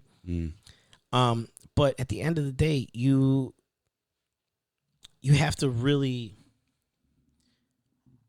believe a lot of stuff, and you have to have experiences where you understand things, you start seeing stuff, and you have to realize where there's smoke, there's fire. Boom. Right? That's just what it is. Yeah. And the problem is that people don't want to do that. They don't want to say, well, yeah, if this guy's doing this and that's his partner had no idea that was going on. Now, I'm not saying that he didn't, right? Or I'm not saying that everyone's guilty. I'm not saying that, I know everything, or that, everything is definitive. There's none of that. But there's certain things and certain acts and certain behaviors and ideas, right? That, especially like, for instance, Hollywood, there's money involved. People don't want to lose out on their money. Just as an example there. Politics, there's money involved. They don't want to lose out on their money. Of course. They don't want to lose their shot, or you're famous. I don't want to lose my fame, or whatever the case may be, right? Yeah. So they play ball with this disgusting. Exactly. They choose to look the other way or whatever. And that's how they justify it. That's fine, whatever. They're going to have to answer for that. It's up to that. Right, exactly. I don't decide that. At some point. Right. I don't decide that. But one of the things for me that was, because I remember people talking about 9/11, and I didn't believe any of the 9/11 stuff for a long time. And then now it's come out that I think like a few of the guys worked for the CIA who crashed the plane into the towers. And a bunch of them are alive. And there's stuff that the CIA is not denying anymore, right? Like, so. Oh, we're gonna get to it. Also, buddy. the Bin Laden stuff. We're gonna get Bin to Laden all worked that for the shit, CIA, dude. right, for a long time. Yeah. So like these things were conspiracy theories. Yeah. But then they started to come up and show up as verified and real, right? Yeah. So I can't say there was one specific, you know what I mean? But all of those things coming up, and the more I looked into it, and the more I started reading stuff and seeing things, I'm like, how is this not connected? How are these things not together? I find it up because someone tells me they're not. No, they're not. Look the other way. It's like the Wizard of Oz, like I was saying earlier. Right. Don't look behind the curtain. Yeah. Don't look behind the curtain. All you have to do is look behind the curtain. Once you look behind the curtain, your answer's right there, When someone's telling you what to think instead of think for yourself, there's a fucking problem. Well, and that's where, like, for instance, talking to you, when you first came up to me, we talked about this before, you were telling me different conspiracy theories, and you were talking to me about satanic shit, right? Mm-hmm. And you're like, do you know about Satanists? And I'm like, I guess. I mean, kind of, I know. I guess. Yeah, Satan, not cool, Yeah. And I knew about, like, satanic rituals and stuff like that, and it's like satanic symbols, and then it's always been this outlier thing, right? But it's always been told you it's not real. It's not a real thing, right? It's not a real thing, or it's like made up, or There's whatever. Nothing to it. There's not. Yeah, it's not fake. Serious. It's not real, right? Yeah. So I kind of felt that way when you were telling me certain stuff and you were talking to me about certain things, and I remember, you really pushing the satanic stuff and really telling me, no, man, you got to read about this. You got to do this. So I would do a little research to it. And honestly, it kind of creeped me out and I just didn't want to know about it. And I feel like that's the way a lot of people are. And I get that feeling and I understand that vibe. Scary. Yeah. And it's like what we're talking about today. It's not easy. It's terrible. Right. You know? But that's the point. Right. Yeah, you got to talk about it. Right. You have to. You have to. Yeah. It's just like anything else. You got to do shitty things. You got to. It's just what it is. Yeah. So you're talking to me about the satanic stuff. And the reason I bring this up, too, is because we're inside the Hollywood stuff. So there's like a few things I want to talk about there, too.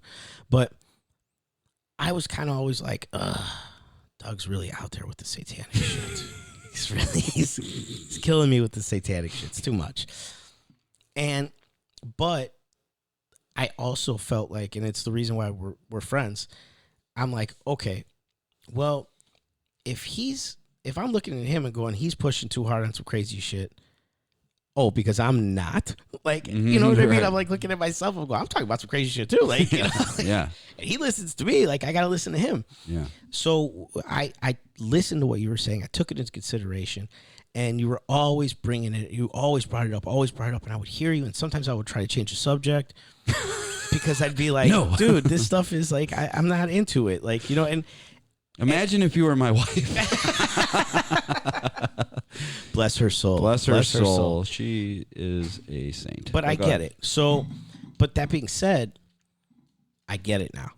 And for me, that was a big one. And that's something for me inside the last couple of years that my eyes have really been open to. It's shown itself. And has it shown. And I feel like it really is exposed right now. Yeah. And what's wild is I'm hearing more and more people talk about it who I never heard. People who I've known for years, years and years and years, go, hey man, you know that's some satanic shit. And I'm like, what? Like, what do you mean? I've never heard you talk about God, Satan, anything like that before. What do you mean? They're like, Danny, I don't mess with that. That's some satanic shit. I remember looking at them like, really? You see that too? Because I know, I definitely saw it, you know, and I definitely knew what it was. Yeah. But now it's being exposed more and more. Yes. And so I believe it. And it is directly in line with all this pedo shit. Yeah. And it's 100% That's same how I got into thing. it. That's how, because one thing leads to another. It's completely demonic. It's evil. And what on earth, and for people who don't want to believe this, right? What on earth is more evil than hurting a child? There's nothing. No, it's the worst crime you could do. It's the ultimate evil. It is. The ultimate evil. And so then they start talking about exposing people, Pedo Island, Epstein. The list goes on. And all it's this shit it's comes and it's yeah. boom, boom, boom, boom, boom, one after another. You look at the fucking Grammys. You got Sam Smith running around dressed as the devil. Dancing Jesus. What was that latest? Who's the rapper? Who Lil Nas X. He had the 666 shoes and all that. And it was satanic. Blood in his shoes. There was pushback on that. The thing I didn't know what it was before in Doja Cat, whatever that was. You seen that demon video? Yeah. Where the thing's running around. They're fucking kidding all kinds me, of dude. things, right? Like so in your face now. It's all right there, and we're seeing it more and more and more, and people are talking about it more and more and more. Good. Yeah. So that brings me to this. Something that I really wanted to talk about because it just drives me crazy. There's a thing called spirit cooking. Are you familiar? Here we go. Okay. So we're going there. I'm hey, I have to. Quick. Listen. How are we on time? What are we looking at? 1:33. All right. I got to get Beautiful. in. I got to get in on this. We got this time. is just craziness. And I heard about this years ago. We're going to go this route now. Yeah. Oh, we have to. Yeah. So, because this one, it's craziness. It's craziness. So, and it's fucking real. It's real. Real. This is not a conspiracy theory, people. Spirit cooking is Look a real it thing. up. Look it. Can you kind up. of say what it is without being too? I mean, you have to. Basically, what it is, it's a satanic ritual. Yep. And I don't have all the gist of it, but it's a satanic ritual where they try to summon. It's a ritual to summon spirits or whatever case may be, right? But we're not talking about a fucking hand reading here, okay? We're not talking about going to see some crazy gypsy lady who's looking into a magic ball, all right? Right. This is a sick individual who typically mixes, I believe it's blood, urine, and semen. Yes. And splashes it onto the wall, writes things on the wall, does a little pentagram and But stuff I also like that, believe right? they consume it. Oh, and then they may consume it too, right? Mm-hmm. And it's a ritual that is done. Now, this is a thing that where it all comes together now. Yeah. That they do in Hollywood. Mm-hmm. They do this in Hollywood. Mm-hmm. And several Hollywood stars have been seen doing these things. I know too. And have been going to them. And they have video of them there. Yes, and at these events, they will have a cake or whatever Food, it is. some type of food. In the perfect shape of a human being. With guts hanging out, You body cut open, into cut. it, inside, the whole thing, and they're there. And I've seen Will Ferrell at these parties. Yes. I've seen Gwen Stefani at these parties. Kim Kardashian. There you fucking go. And spirit cooking is real. And it is satanic. as fuck. You can't deny that. That's what it is. They say that's what it is. Yeah. So many of these are run by a lady, and this is where it really gets fun, people. Real quick, before you drop her name. Go ahead. I love it. Because the spirit cooking, and this is. Let me tell you something. I'm fired up about this, and I don't want anyone to think that I think any of this is like cool, or I'm like, oh, look, I'm excited. I know. It's disgusting. Yes. It's all disgusting. Yes. And it all comes together. And when you start to see it, you cannot unsee it. Exactly. This has been going on a long, long time. None of this just happened yesterday. This is Right. not just new. This is not something that just happened Forever. It's been going dude. on for a long, We long just didn't time. fucking know. They just hit it, and now in the age of information, it gets out there so fast they can't keep it from getting out. They try and they do their best. We're probably going to get in trouble for this at some point. I'm sure we're going to get in trouble for talking about all the stuff we're talking about If today. we're talking about helping kids and you want to get us in trouble for Right. that, hey, you got to whatever. deal with that. Right. I don't feel bad about that at some all. point be Right. judged. But to real quick to show you how when you see it, you can't unsee it. It all comes together in the PG emails. It all comes full circle. They were talking about spirit cooking with John Podesta, and fucking Hillary had some emails talking about shit with Moloch, killing a fucking rabbit to Moloch and all that shit. So Now, say who Moloch is really quick, so people know. Moloch is a owl god that is worshipped by sacrificing children. Okay? So why is it in those emails? You know how you joke around with your friends and talk about ancient gods that sacrifice children to? Yeah, well, everybody does it. No. And that's not real. That's old stuff. And you know what that is too? You know what that is? That's old stuff that old, stupid, ancient people did who didn't Right. know anything, who Yeah. were dumb Mm-hmm. and stupid, and Yeah. none of it's real. They were so They dumb. were dumb, rock throwing, stick rubbing Look how cavemen. smart we are, and, And all the we're things way we too do. smart. We're Yeah. far beyond that. We're far Until too you intelligent. realize- So don't believe it They're worshiping those fucking things today, right today, now. every day, all the time. But yes, please continue with who is one of the biggest proponents of spirit cooking. Yes, they mask this spirit cooking as art. They mask these rituals as art. So what they're doing is when they have this cake at the event, it is mockery, which we spoke on earlier, and what it is they are showing what it is. They're showing you what they're going to do for real. It's mock cannibalism. Correct. Can you look up spirit cooking? And then you also Parties. participate in this, right? And it's very big in Hollywood. And the person who I'm about to tell you is a very famous artist, Quote, unquote, a very artist, famous yeah. artist, Yeah. okay, who conducts all these things, and she is the most notorious. And her name is Marina Abramovic.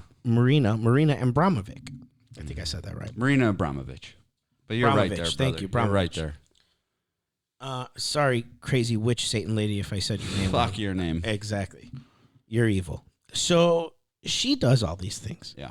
Now, this used to be, again, There's nothing. chill. to it. Danny, I think you're a little nuts, buddy. You're crazy. I think you're losing your mind, pal. You're digging too deep into this stuff. Quit going down these wormholes, Dan. Spirit cooking, Marina Abramovich. This lady does this shit, and everyone should look it up. It's not hard to find. Right. Literally just Google that. The best part You'll about it see. is it's not hard to find. She's out there. She says she's a Satanist. She Yeah. does all these She's a things. witch. She's a witch, literally. Yeah. So, calls herself all these things, hangs out with all these people. I saw a picture of her with Jared Leto, which I thought was funny because we talked about his cult, which bizarre, former bonehead, bizarre. Yeah. So, I had something here that I wanted to share.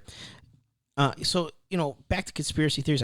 I know I keep harping on this, but I can't say it enough because what we're talking about is real, and people I'm sure we're gonna get slack for this. I'm sure people go, these guys don't talk about that's not real. That's not real. Okay, cool, fine. It's not real. Cool, no problem. But I will say this. For sure, everything we've talked about so far has been valid and proven. So this is from the Washington Post. Boom. Let's go. All right, and the title is "The Kremlin is trying to align with the U.S. satanic panic." Okay? Mm-hmm. And I'm reading this from there. In recent years, the return of the, quote, satanic panic has helped radicalized MAGA supporters. Again, this is not political, right? They're making this political. They're making it political. It's funny that we turn talked about off that. A whole bunch of people. Exactly. To make think it it's political stupid. And fall into your groups. Of course. And don't believe any of this shit. So, I'm going to start from the beginning again. I'll read. I'm sorry. No. In recent years, the return of the, quote, satanic panic has helped radicalized MAGA supporters. The fear was widespread in the 1980s, with preschool teachers falsely accused of abusing children in satanic rituals. Decades later, QAnon, an umbrella conspiracy theory that, my eyes are so bad, that coalesced. Who are you talking to? Yes, that coalesced into an extremist ideology, implicates the Democratic Party in everything from deep state activities to child sacrifice to lies that the 2020 presidential election was stolen, and it has revived fears of a Satan worshiping cabal. Wow. How interesting is that? How interesting is that? Very. Once again, making it about politics. Mm-hmm. They want to make this about politics.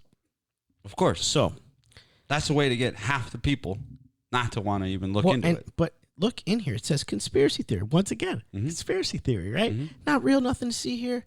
Just a bunch of crazy people talking crazy shit, QAnon, all that other shit, right? Okay, cool. So that being said, another one from MSN.com.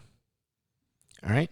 And I like to think these are what most people would say credible sources, right? The AP, MSN.com, the Washington. I'm pretty sure like most people know what those are, right? For the most part, as far as news is concerned. Okay. So back to my girl, Marina. All right. This is a quote, okay? I have been invited by Zelensky. Yes, the Zelensky from the Ukraine. To be an ambassador of Ukraine to help the children affected by rebuilding schools and such. You've got to be fucking kidding me. So now, this witch, self-proclaimed witch, Satanist, who's spewing piss, cum, and blood all over walls, and eating it for fun. It's just art. Nothing to see here. She's going to handle the schools in the Ukraine. Let's put her around school kids. We're going to put her around little kids in the Ukraine. Also wanted to be said that when you look up spirit cooking, you will see photos of like, obviously I don't assume this is a real deceased person, but right, that's what I'm saying. They have mock people. They have mock people like in pools of blood, and you have celebrities going there and like drinking the blood of these mock deceased people. They're fucking telling you something. You can just look it up and you will see it. Satanic. Boom. It's satanic. What did you Google so that people know? Spirit cooking parties. Boom. I won't It's put there. this up on screen because we can't have this up on Dude, screen. even though it's fake, it's disgusting and What are graphic they? as fuck. It's ritualistic. You imagine being at a party and then seeing that and be like, "Oh, this is awesome." Right. I'd be like, that wouldn't shake your soul. I'm gonna get the fuck Get out me of here. The fuck out of here right now. But you know what? There's been years and years and years of people talking about weird Hollywood parties, right? You hear all these guys, especially like some of the rappers, always going, "Man, yeah, we went to these parties. Weird, man." You know, these outside people who are newly famous or, become famous for whatever, singing, rapping, whatever. Yes. big. You know, Lady Gaga, she's another one. She is Lady Gaga and this lady are like best friends. Bro, she spent like we're doing this off the cuff, but she spent like I don't know how long, just the two of them in the woods. In the woods, she made her walk around naked in the woods. Shit. Yes. She made her walk around naked in the woods with just a blindfold on. You can find this. You can find that, and if you know too, Lady Gaga is her fucking best friend died. Who was named? Lady There's Morgana, something there, yeah. I can't like remember. that. Yeah. We talk about blood sacrifice. I'm gonna fall back off that one until we really get into it. But basically, there's a bunch of weird shit going around on that, and then she hangs around in the woods, just her and this witch. Satanic. So now people can go, oh, well, you know, I think you're pushing. I think you're digging. Okay, maybe it's not satanic. I don't know if it's. Well, then why is she calling herself satanic? Why is she? Why is she? She's calling literally herself saying a witch? it. Why is she saying she's a Satanist? That's the part that blows me away. I mean, but even then, at the end of the day, okay, let's take away the whole satanic thing hypothetically. You know, let's take that out of out of the agenda. Sure. You still have a woman throwing parties with mock deceased people in pools of blood, with people drinking said like fake pools of blood, making art with piss, cum, and like blood on walls, and she is now an ambassador for children. She's the pick for me. Like, take everything out of your head and imagine this person. Right. Those are would the you facts. trust this person Right. with your child? Right. Okay, how about fuck this? I would. Here on the other hand. Okay, fine. Take all of it out. I'm gonna be the new ambassador, but you know what I do in my spare time for art? I like to run around naked, shit in my hand, and throw it against the wall. Yeah, you know what?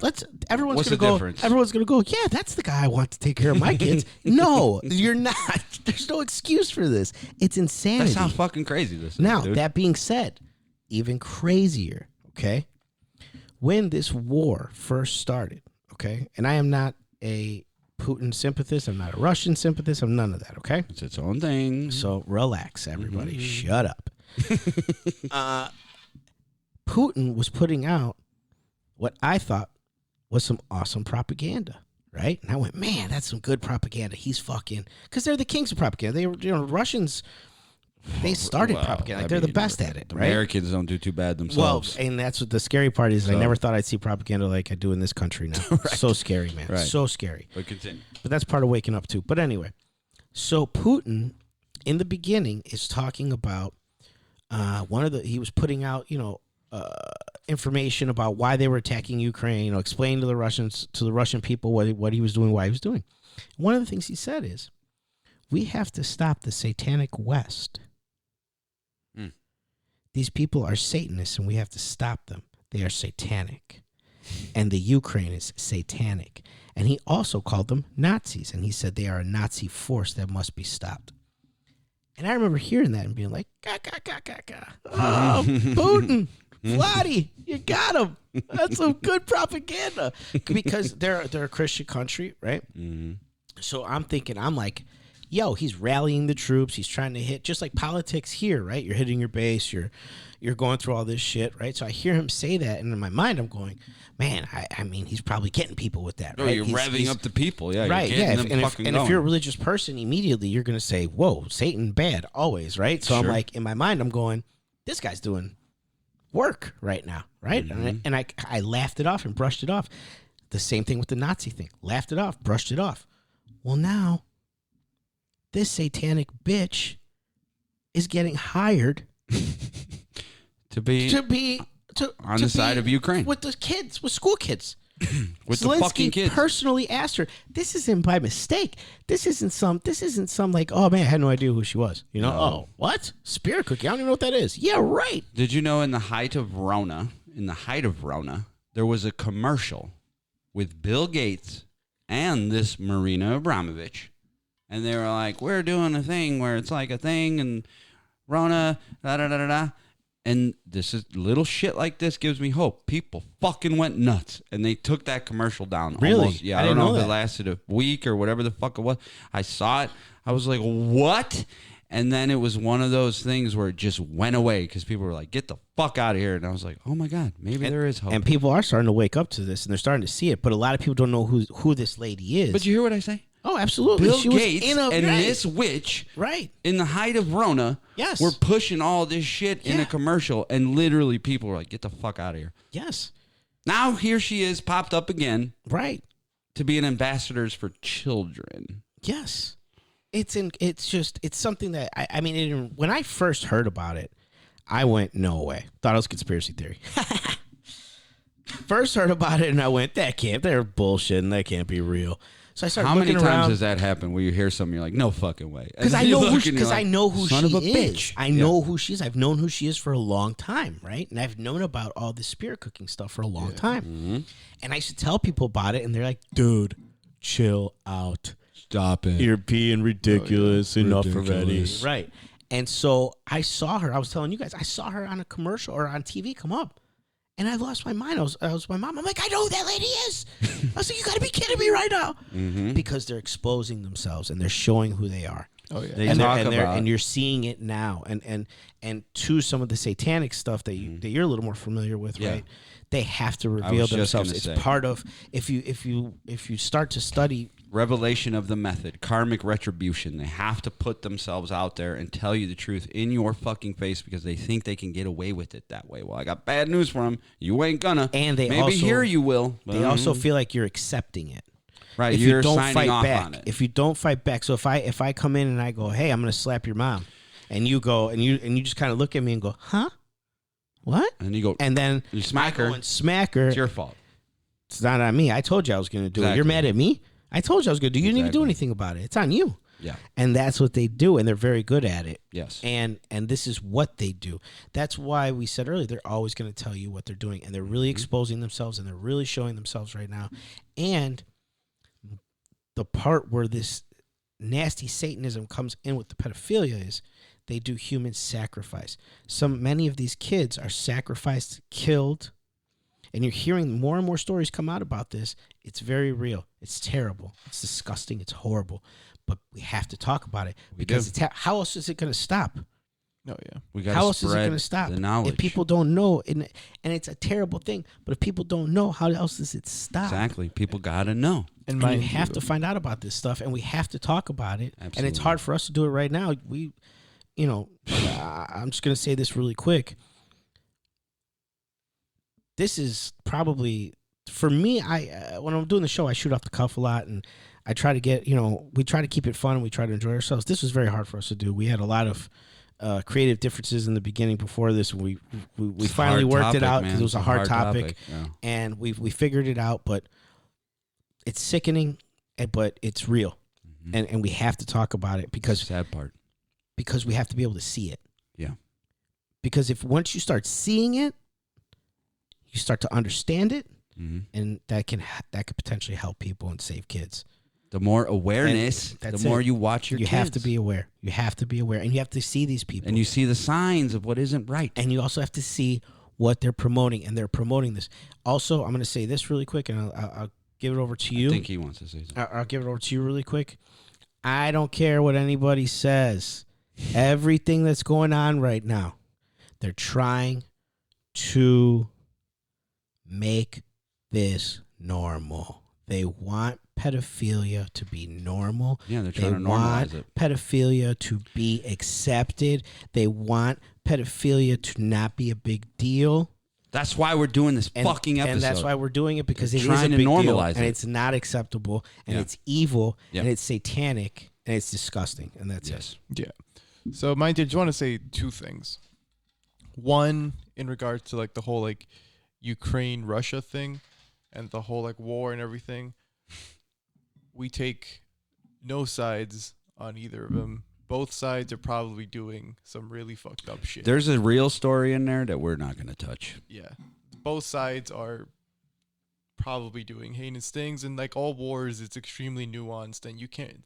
People are dying, and it's horrible. Yeah, it's horrendous. Period. And there's period. There's no good. And there's no also to it. No and there's good. also in the Ukraine, ton of kids missing in the Ukraine right now. Yeah, there's there a is. bunch of stories coming out of the Ukraine with human trafficking and child trafficking out of the Ukraine. Natural It's happening. disasters, war zones. It's happening like crazy, and These there's a ton of vultures come stories. in and They're they take the catching kids. guys. They're catching major European gangsters who do human trafficking people out of the Ukraine. Mhm.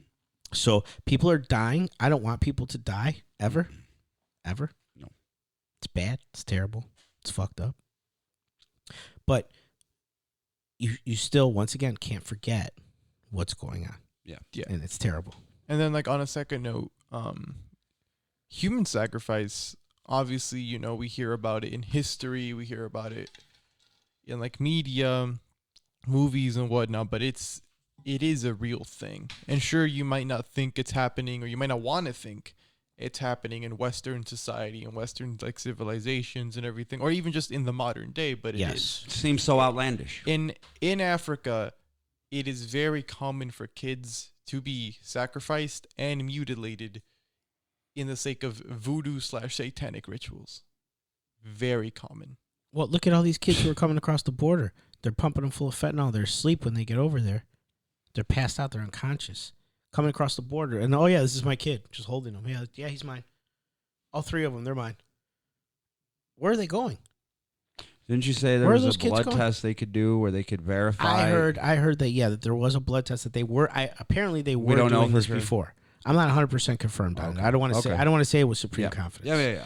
But it was my understanding. I heard somewhere. We that- shoot the shit and we just throw out. Right. whatever, Yeah. but- I heard somewhere that originally they were doing some blood testing, and I guess apparently there's some kind of blood test out there that in a matter of hours or maybe a day, whatever, very short period of time, you could figure out how closely related you are to this individual. Something has to be DNA related, right? And so if I have a kid and I say, this is my kid, we do a little prick of the blood, whatever, and then they can figure out if there's a blood relation, how close it is.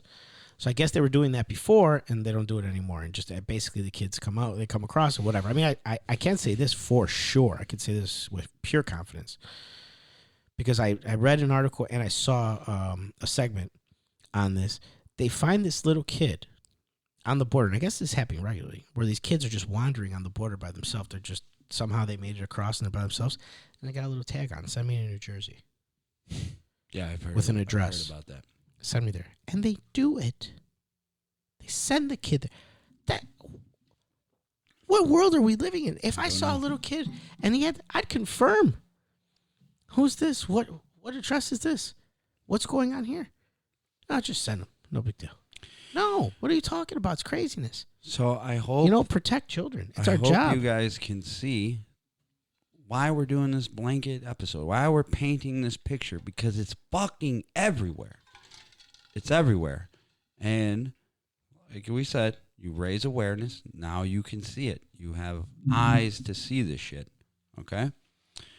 Now we're talking about, now we've gone down this satanic angle. Yeah, I mean, And I feel like it's craziness. let's just go. Yeah. All right. The gloves are off, ladies and gents. First and foremost, I want to say something about Catholic priests. Now, we've talked about it. Yeah. We have talked about the fact that these Satanists, Luciferians, whatever you want to call them, I call them the bad guys. Right. Because that is just what they are. Because then when you get in the muck, it's like, no, they worship this, they worship this. Shut up. They're bad guys, okay? They're real. They have infiltrated everything. Look at music. Look at movies. Look at everything that is fucking wrong. Look at starvation. Look at homeless people. This world is wrong. Their influence It is not supposed everywhere. to be like this. We have the resources to do everything, to feed everyone, to shelter everyone, but fucking somehow it's not happening, okay? You got to wake up and look at the big picture here, okay? And one of the main things they've infiltrated is the goddamn church. I shouldn't have said goddamn church. Sorry. I'm not a religious person, so Right. maybe I get it. he'll take leniency on me. Anyways, you know what I mean, though. Okay? The church has been infiltrated. Well, even now, that's another one where everyone made the joke, right? which joke? oh, Catholic priest. Oh, I'm here with the little boy. Ha! Like that was a like as a kid, I remember hearing that as a joke constantly, and everyone kind of giggled at it. Which means it's accepted. It's a thing to be accepted. Correct, and this is kind of what I'm talking about, right? Yeah. What normalizing is the word I'm looking for here. What normalizing pedophilia is, and why they're normalizing pedophilia. Yeah. And how they do it, and it's a slow burn, and they're introducing it and they're teaching it to your kids at schools with all these fucked up books and all kinds of other shit. It's happening right before it's our all there, eyes. and everyone, oh no, that's not real. It's very real. Yes, it's very, very real. What I want to say is, this gets dicey now, and I'm gonna be honest. When I was going through my atheist phase and hearing about these priests doing this stuff, I was very much like, fuck that shit. Fuck that organization. This is bullshit. Yada, yada, yada. Right? Because that's what they want you to think. That's the goal. And then they still get away with doing what they're doing. But here's the thing, ladies and gentlemen. This is how they divide us. Because there's a ton of Catholic people, family, friends that I know that are good people. And they do good things. Okay? They help the homeless. They help the needy. They do real good shit, and those are the people. And when you start talking about the leaders at the top of the church, those people take offense because that's just natural. But that's the evil genius of these fucking dark arts bad guys. Absolutely. It's the same thing as the politics. Exactly. I'm a Republican. I'm a Democrat. I can't believe that you would say that. That would never. No. Meanwhile, they're still doing it. It's like pro wrestling. You got a Republican and a Democrat. That's right. They argue and they're like, bah, bah, bah. And then one side of the family is this and one side of the family is that. You're all arguing while these motherfuckers are out to dinner together. Yep. Having a good old time, probably doing some nefarious shit. And laughing. And now you got in the biggest fight with your aunt over this. This is ridiculous. Right. Okay? So what I want to say basically is, I'm sorry, in my opinion, the church has been infiltrated, but so has everything else. Everything. Nothing is immune to this. Well, the government as well. Right. The government and everything. But the people, man, the people who make up the congregation, there's a lot of good people. So many good people right now. There's some piece of shit people that are in there but that's just life, man. There's pieces of shit people in all walks of life, in all races, in all jobs, and everything. That's just the way it is, okay? But there's a lot of good people that are Catholics, and they do a lot of good things, okay? I went to a Catholic church. School. Sorry. I went to a Catholic school pretty much my whole life. But I went to a Catholic high school, okay? And when I was there, I remember there was this. So we had priests and we had brothers, okay? I didn't understand, and I still don't. Brothers are people who are probably in seminary on their way to become priests, most likely. Oh, okay. There you go. Never knew that. So they're Never knew that. They're typically seminarians. Doctor, chosen one. So this guy was a brother, right? I'm not going to say his name because I don't know if that's good or bad. But I went to a high school that was Catholic. There was this brother. He walked the halls. He was an older guy. He would walk the halls like a goof. He was like, and he would walk around, right? But I would hear stories from the other kids. I never had him as a teacher. I never had him as a guidance counselor, okay? But I would hear stories from the other kids, and they'd be like, oh, bro, he's so cool. He'll let you smoke in his office. That's how cool he is. And I was like, what? Like, in my high school youth, teenager, I'm like, that seems weird. Yeah. That's supposed to be, like, it wasn't my thing being a part of a church or a guy or whatever, but he's supposed to be. Fuck you letting kids smoke in your office, whatever. Go on with my life, right? Wait, real quick. Yeah. If it's in a school sense, a brother is just a man who has, almost like a nun, who has chosen to live a vow of like poverty and celibacy in a school sense. Okay. But is not like a member of the clergy. He's a layman, like a normal person that's just vowed to live a life of if celibacy. he's part of the school, that's what Right. you're saying. Yes. So he's not ordained Okay. or becoming ordained. He's just a normal person who has vows of celibacy. Gotcha. Poverty. Okay. It's like a prospect in So a that's biker what gang. so that's what this guy was. And I heard the stories, and it always stuck with me. Oh, bro, he's so cool. He'll let you smoke in his office. Always thought that was weird. Okay. I graduated. I'm going to reveal how fucking old I am. 96. It was about 97, 98. That bro gets popped off for, oh, I don't know. He was on the internet talking to what he thought was a 12-year-old boy that he went to go meet at a fucking train station or something. Oops, it turned out to be the FBI. Okay? That was the guy running around in my school. Come to find out, they go to his computer. They find the CP. And by the way, let me just explain this for 1 second, okay? Because this shit drives me insane.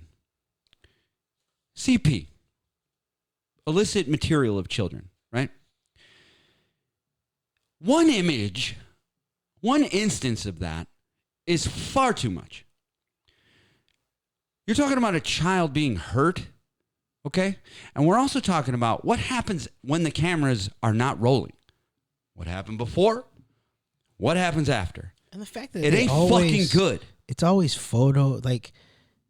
It's not always photos. Well, no, video, like, but I'm saying it's always documented somehow. Because like these people always document. They want to see There's it. a level of sickness there too, right? Exactly. That they almost have to document this. That it's like that's part of the process, right? And I've heard them being described as like hoarders as well. Like they have to have all this. Ugh. Right? It's disgusting. So, but the point is that I'm trying to make is take the CP, the illicit material of take it some seriously.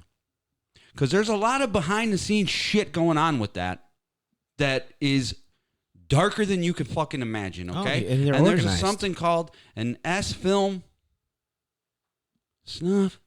Yeah. It's real. Yeah. So one image is too fucking much. This guy had in the fucking hundreds, okay? All different kids, right? So they pop him off. It is what it is. Like I said, I never had him as a teacher or fucking counselor or whatever, but one of my friends did. He taught him morality. Go figure. How satanic is that? My same friend gets a letter in the mail from an anonymous group that says, we're all victims of this guy. We know you were in his class. If you would like to meet with us, we're here to support you. Then we come to find out our school was his 5th stop. And this is where I really want to get into the satanic shit right now.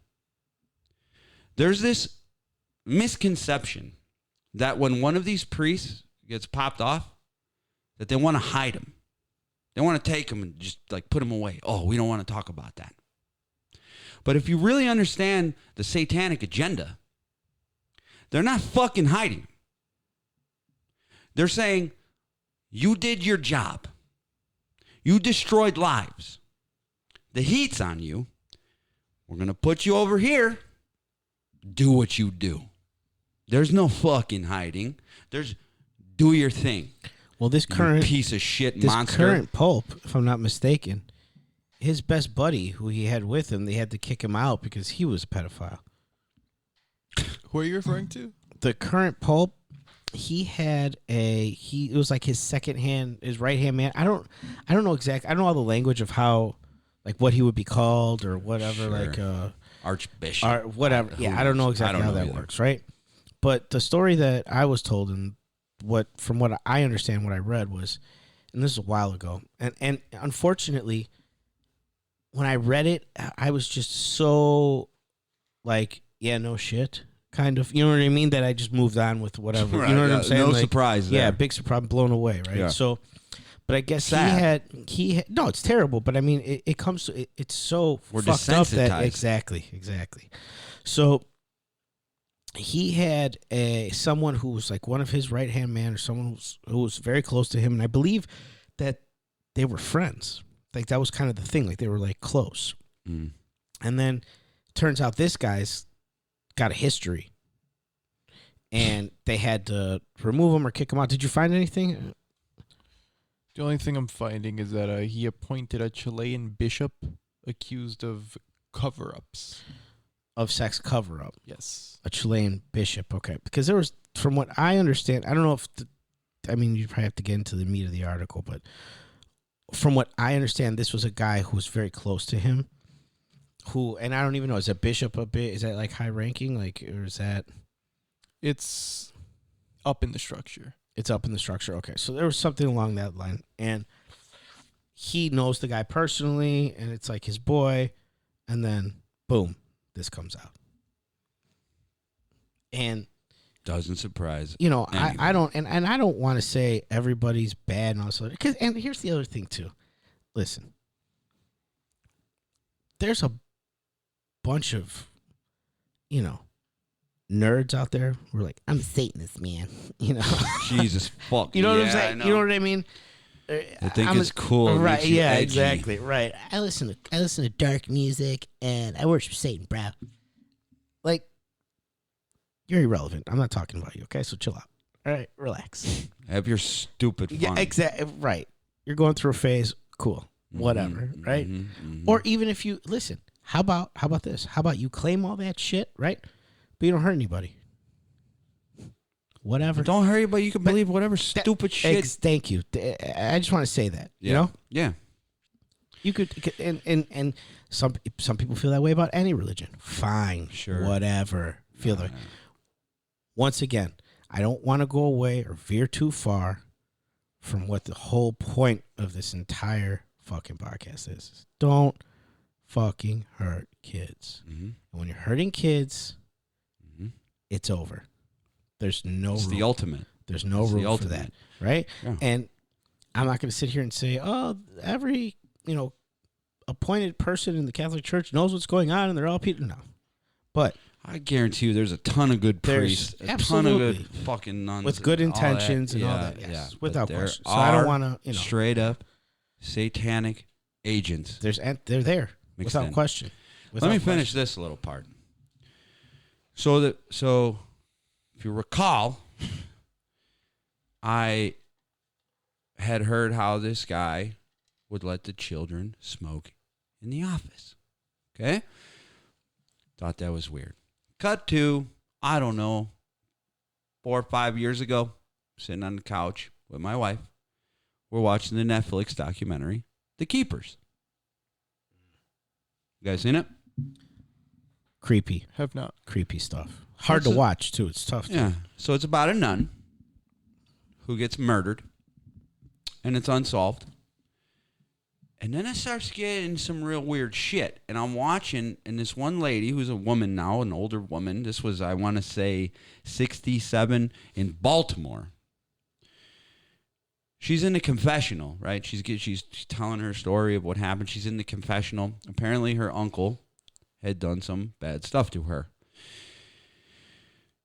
She tells the priest that she feels guilty about this in the confessional. I pause it. I go to wifey. I go, you know what's going to fucking happen now? Because I had at that point been looking into this shit, right? Because that was what woke me up, right? So yeah. I'm like, about it. I have an obsessive, insane personality. I need to know everything. I go, you know what's going to happen right now? He knows that she's a victim, and he's going to start hurting her. And my wife, the sweet, angel, she's like, I think he's going to be like, hey, that was bad, and I'm going to tell people. And I'm like, God bless your heart. All right. Let's see what happens. And truly, God bless her for having that positive outlook. Yeah, of Let's see what happens. Exactly what I said. This motherfucker starts hurting the girl and doing all this shit. She's giving accounts of she goes being to him in the for room. help. She goes to accounts of being in a fucking room with all sorts of men from the area of all different jobs in there. But then I heard this. Another girl talking about that priest. This is Baltimore, 1967. About how cool he was. Right. Yeah. He would let you smoke in the office. And I said, fuck me. They got a playbook, people. This isn't just them figuring out what to do and then trying They're things. predators and There's they're a opportunists. playbook. Talk about NAMBLA. North American Man-Boy Love Association. I don't know if you guys know that's a thing, but that's a thing. Fully aware. They say the numbers are down and it's not a thing. It was basically a pro-pedophile group. Do you know one of their favorite places to gather and have meetings? Libraries. Public libraries. One of their favorite places to go, which is also where public libraries, they have drag queen story time, Go figure. where many of them are convicted pedophiles. Oh, man. Crazy talk. Once again, conspiracy theories. You would never believe it. I can't believe it. All lies. How are we looking on time? 2:15. But All lies. also real quick, I don't know if you're done with your story, Doug. I am done with my story, but we're at 2:15. That's cool. I want to rifle off some shit to really show this satanic side of this. I want to be quick with it, but yes, please go ahead. Yeah, real quick, I just want to share like a story on my end. Please. Because so I didn't go to Catholic school, and mind you, there are studies showing that there's way more abuse in public schools than Catholic schools. Or And they do the Catholic same Church thing, as a by the whole. way. The Yes, MO they is do. the exact same. Which They move is- them somewhere else. which It's is where funny my how they story's report on coming in. one thing over the other. Yeah, Go which ahead. is where my story's coming in. I had a 6th grade teacher who he was pretty much like, and mind you, this is on purpose. He was probably just like a, what'd you call it? Like a society baby, or just like System baby. system baby, but towards the system of evil type stuff. So he starts, he was very adamant, very anti-religious, because, he taught evolution, because they, for some reason, teach that at that time, but very militant about it. We had a kid who was a Jehovah's Witness, and he berated him for his family and for behaving in that way. His beliefs. He was very... Right. A little kid. Oh, we're 6th graders, dude. And this So dumb. And this is the part where 11 like, years old. and that was like around the beginning, and then he starts having us do like workouts in class where we take off our shoes and start working out. Then as the year progresses, he's like he taught like writing, and as we're writing, he would come up to us and he'd start like rubbing our shoulders, like telling us like, oh, like you're doing a good job. They call that grooming. Yeah, as he's like rubbing our shoulders and stuff. That And, makes me like, so fucking So I sad. want to fucking fight this guy already. And then like, I talked to my sister about it. She had him too. He did the exact same fucking thing. He had been doing the exact same fucking thing for like 15 fucking years. And it isn't until like, remind you, he was, and it also goes into the satanic side. Guess where he took us on a field trip? Bachelor's Grove Cemetery, where they've done satanic rituals, which was a mob dumping ground, where I mistakenly went for fun and ended up with some weird demonic attachment with my girlfriend. And he We're took gonna us talk there about some shit like as that, 6th graders on a field trip. Right. And then, Funny how all these things come together. oh yeah, to wrap it all up, Conspiracy, It's people. just a nonsense It's all a thing. conspiracy Go ahead, theory. Go ahead. later on, I go back to the school to visit. Like before I go off to college, I go and I visit and I talk to some of the old teachers that, were pretty cool. I find out that he no longer works there because he now has a case of sexual assault against him, Right.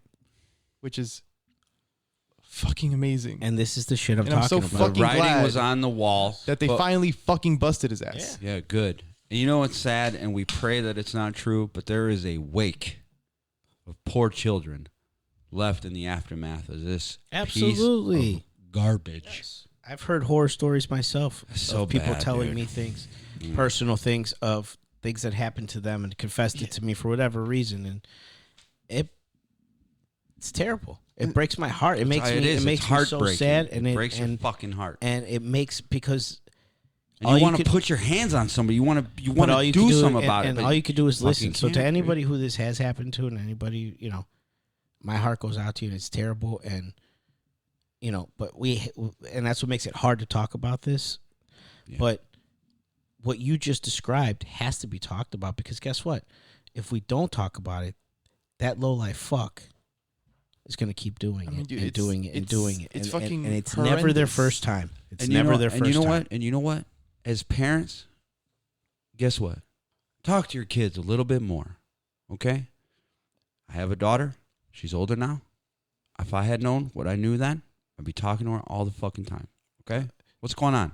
Who's doing what? Exactly. What's this? It's important. You don't think that shit can happen, but it can and it will. You have to ask, because, again, to us, it was normal. He did it. The kids don't know. He was normal. Like, he was known to do this. That's why he's a fucking predator.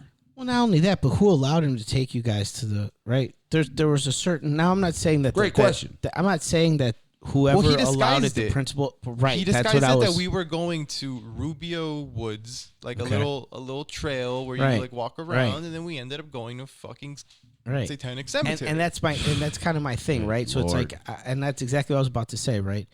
These people are the ultimate deceptors, right? They're evil, literally evil, and they know how to play the game, and they do it regularly, right? Yeah. And so people miss the signs. So that's what I was saying, right? I'm not saying that the person who allowed it or signed off of it, they were a pedophile. No, relax, calm down. That's not what I'm saying. But guys like this, women too.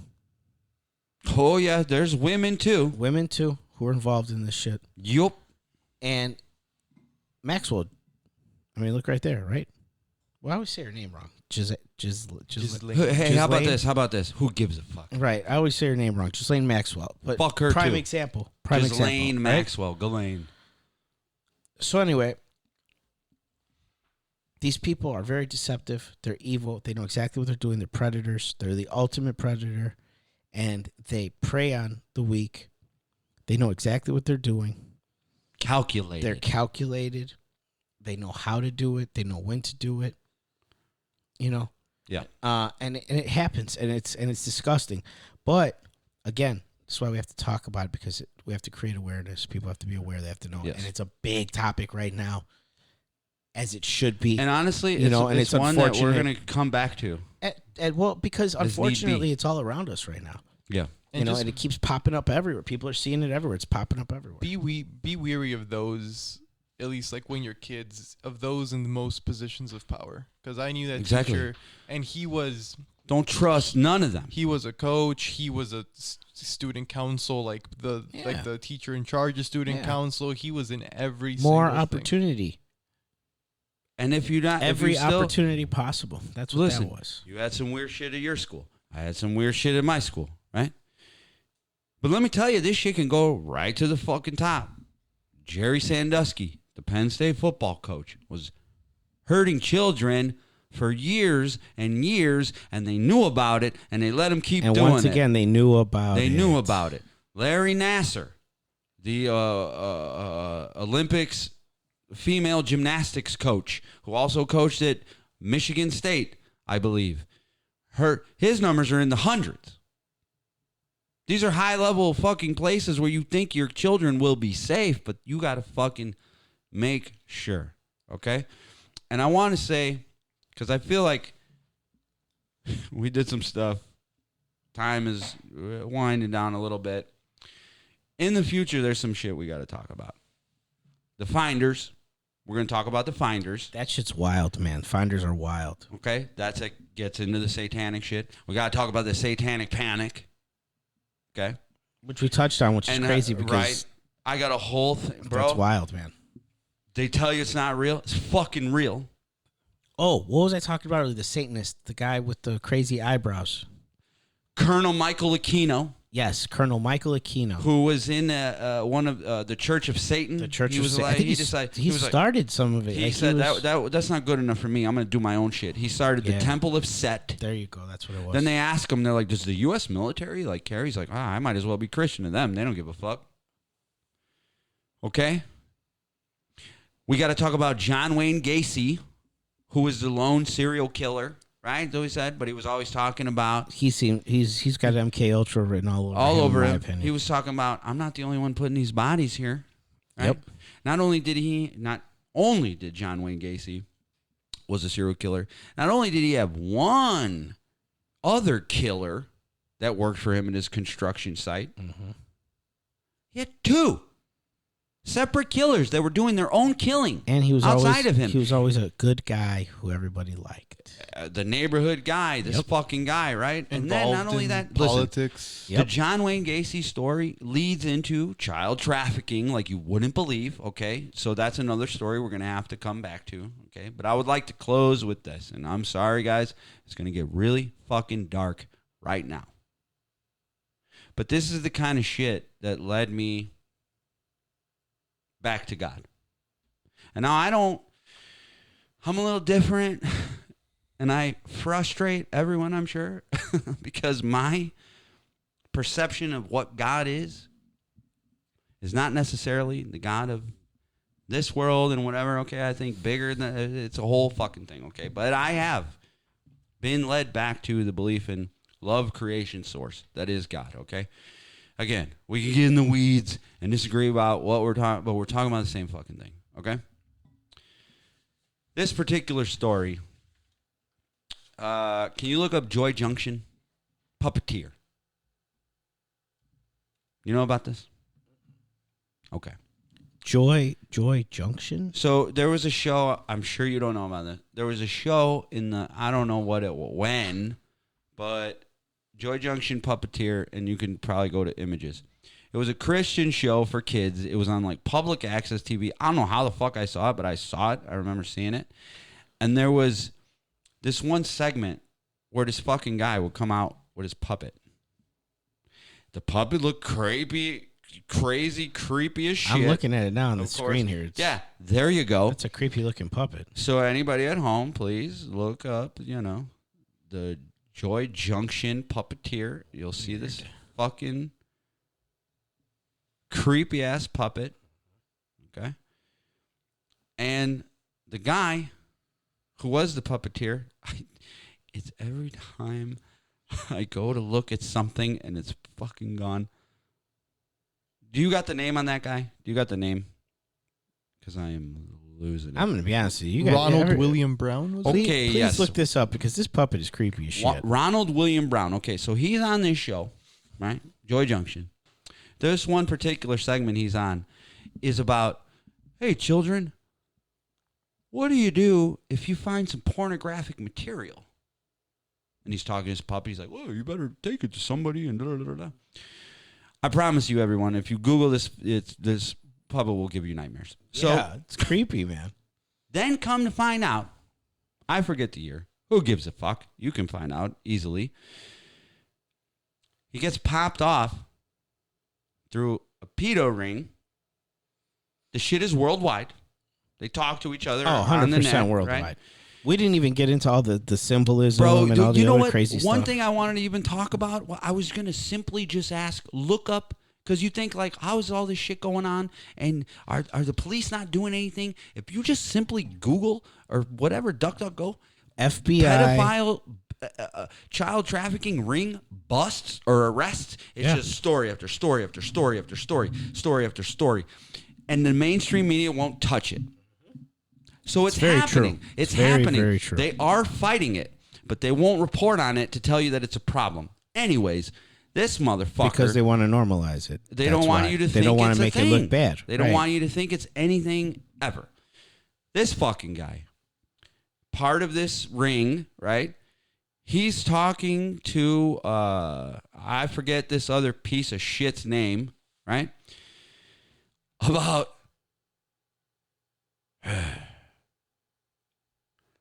having kids, taking them, hurting them, killing them, consuming them. Okay? It's really dark and weird, and that whole ring was all about that.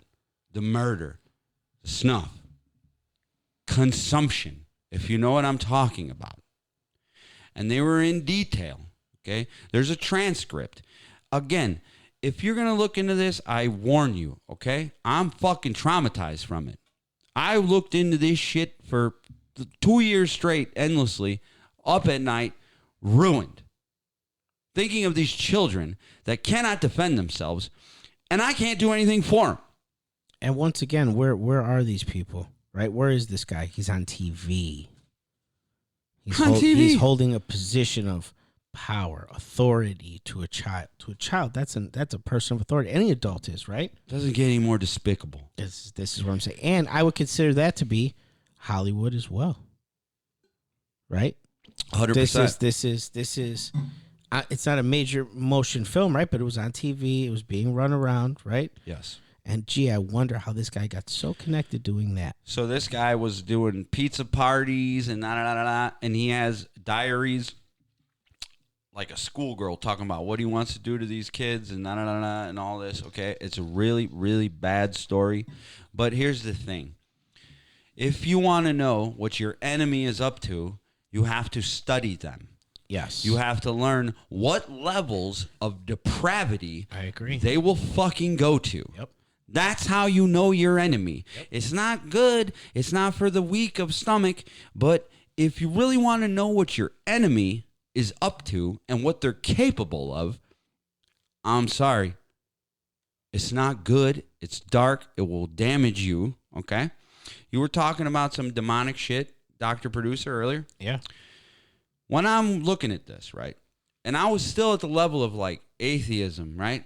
But now my mind is turning because I'm like, man, I'm looking at the face of evil as a tangible, physical entity, a noun. It exists. I'm looking at it, right? I'm doing this, right? This is when I lived in my apartment. I was looking at the videos. You can watch the transcripts of him and this other fucking just monster demon joking and laughing at how they want to torture or kill and consume children. Okay? While that's happening, let's get crazy. There was, out of nowhere, a presence in the fucking room with me. Okay? I'm still on this atheist, like, I don't know, even know, but now I'm looking at evil, and now I'm like, what the fuck is going on? Something is there. There was a figure, a form, that was sitting in the chair. As I'm on my couch watching this particular story, something just, boom. Everything inside me knew that something was there, and it wasn't good. But here's what's weird. It wasn't looking at me. You know the phrase, if you look into the abyss long enough, the abyss looks back into you? I don't, but That's a phrase. okay. Whatever this was not looking at me in the sense to where I felt I was being threatened. It seemed like it was looking at me in the sense of like, what is this person's motives? Mm-hmm. Almost like, is this person into this type of shit or against it? Mm-hmm. It was observing me. Not once, because it happened in my living room, and then it appeared on the fucking chair, a silhouette of form, and I'm telling you, okay, was there. And a different time when I'm looking at the same topic on some other shit, the satanic, all of it, at my kitchen table, I'm looking right next to me again in this fucking chair right here. Okay? This is the shit that started getting me really thinking, because here's why. You could think that's fucking crazy. You could think, oh, that's stupid, whatever. It's never happened before. It's never happened since. It only happened those 2 times. Yeah. And I inherently fucking knew it. And I was like, this is fucking crazy. And there was also this, like, a lot of emotion and pain that I was feeling, like, going through this stuff. And this is the road that led me back to finally believing once again in the creation love source. Because when you see that the evil is there and exists in this world of duality, you know that the good is here. Now, there's other discussions that we could get on why is this happening? Because what do they say? Why would a God ever let these kids be hurt? And no. Okay. There's a lot more going on to this existence than that just simple take. And that's all I will get into right now, because it's bigger than just thinking like that. It's bigger than that. But I feel like on this podcast, we have a level of integrity where we would be honest about shit like that. And I'm telling you, 2 separate times, there was something there that just popped there and was looking at me. You couldn't really see it, but you could see the fucking outline. And I was very weirded out by it. Yeah. Twice. Not before, not since. I wasn't on nothing. I was just looking at this. Right. And in my fiber of my being, that's what happened. So, well, a lot more to discuss. We did as much as we could. You guys got anything else? I mean, feel free. No, I mean, I think there's a bunch of stuff that we touched on, and I think at the end of the day, like I said, this is all very real and very sad and just completely fucked up. And, you know, anyone who's fallen victim to this, my heart goes out to you, and I pray for you literally, you know. It's sad, but we have to, you know, and I know I sound like a broken record, but we have to talk about it. Unfortunately, we have to say it. And right now, I think it's bigger than ever. It's bigger than ever right now. I think that's what's really bringing it to light, is how big it is right now, and how big this trafficking is, how big this child trafficking is, how serious it is. It's the biggest problem in the world, dude. Yeah, serious stuff. So, and also kudos to any victim who's ever come forward to embrace or like have to go through the scrutiny of calling this shit out, the courage that all of you have. You only help other fucking people. And I'm so sad and sorry that you had to go through that. But you are special, and absolutely, you're a warrior. So absolutely. It's tough, man. It's a tough subject. It is. It's difficult, but, you know, we're going to end up touching back on it again, because a lot of this stuff, again, comes full circle. Yeah. A lot of it is... We didn't get to a lot of shit. We did, yeah, there's still a lot of other craziness. But you know what? That, we could go on for days. Yeah, we will. We'll still touch on different things. And we didn't get to everything. Hopefully we did a lot for you, but we will get to those things that we didn't cover today.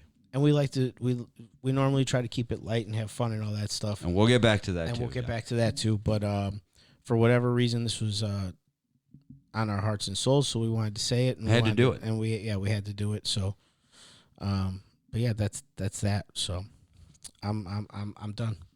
Thank you, everyone. You have more? You're good? Thank you, everyone. I hope there was something here for you guys, and you know, we this episode, honestly, it's from the bottom of our hearts. We did it for what we feel are the right reasons, because the children can't defend themselves, and there's not much that can be done. But God damn it, we felt like we had to do this. So, and as hope always, you enjoyed it. As always, enjoyed it. Go look stuff up for yourself. You know, we don't look know, up we every don't know single anything. thing. We Look don't up know every anything. single thing we mentioned today. Look it all up, and you'll be shocked. See what you decide. What's real. You decide what you. At the end of the day, you're going to believe what you want to believe. People are going to believe what they want to believe. But the reality is this is very real, very sad, and it's bigger than ever. And just have that awareness. Pay attention to it. Pay attention to your kids. Pay attention to what's going on around them. Yeah. And just to drive that home, lastly, again, it is the biggest thing going on out there. So please talk to your kids. Talk to your brothers. Talk to your nieces. Kids. Right. If they're not your kids, they're your nieces. You never talk to your parents. Talk to everybody, man. Everybody's got kids. Do your own research. Find out about it. Again, don't believe us. I can't say that enough. Oh, next time, let's be a little more silly. But God damn it, did we need to do this? Yeah. Thank you guys for tuning in.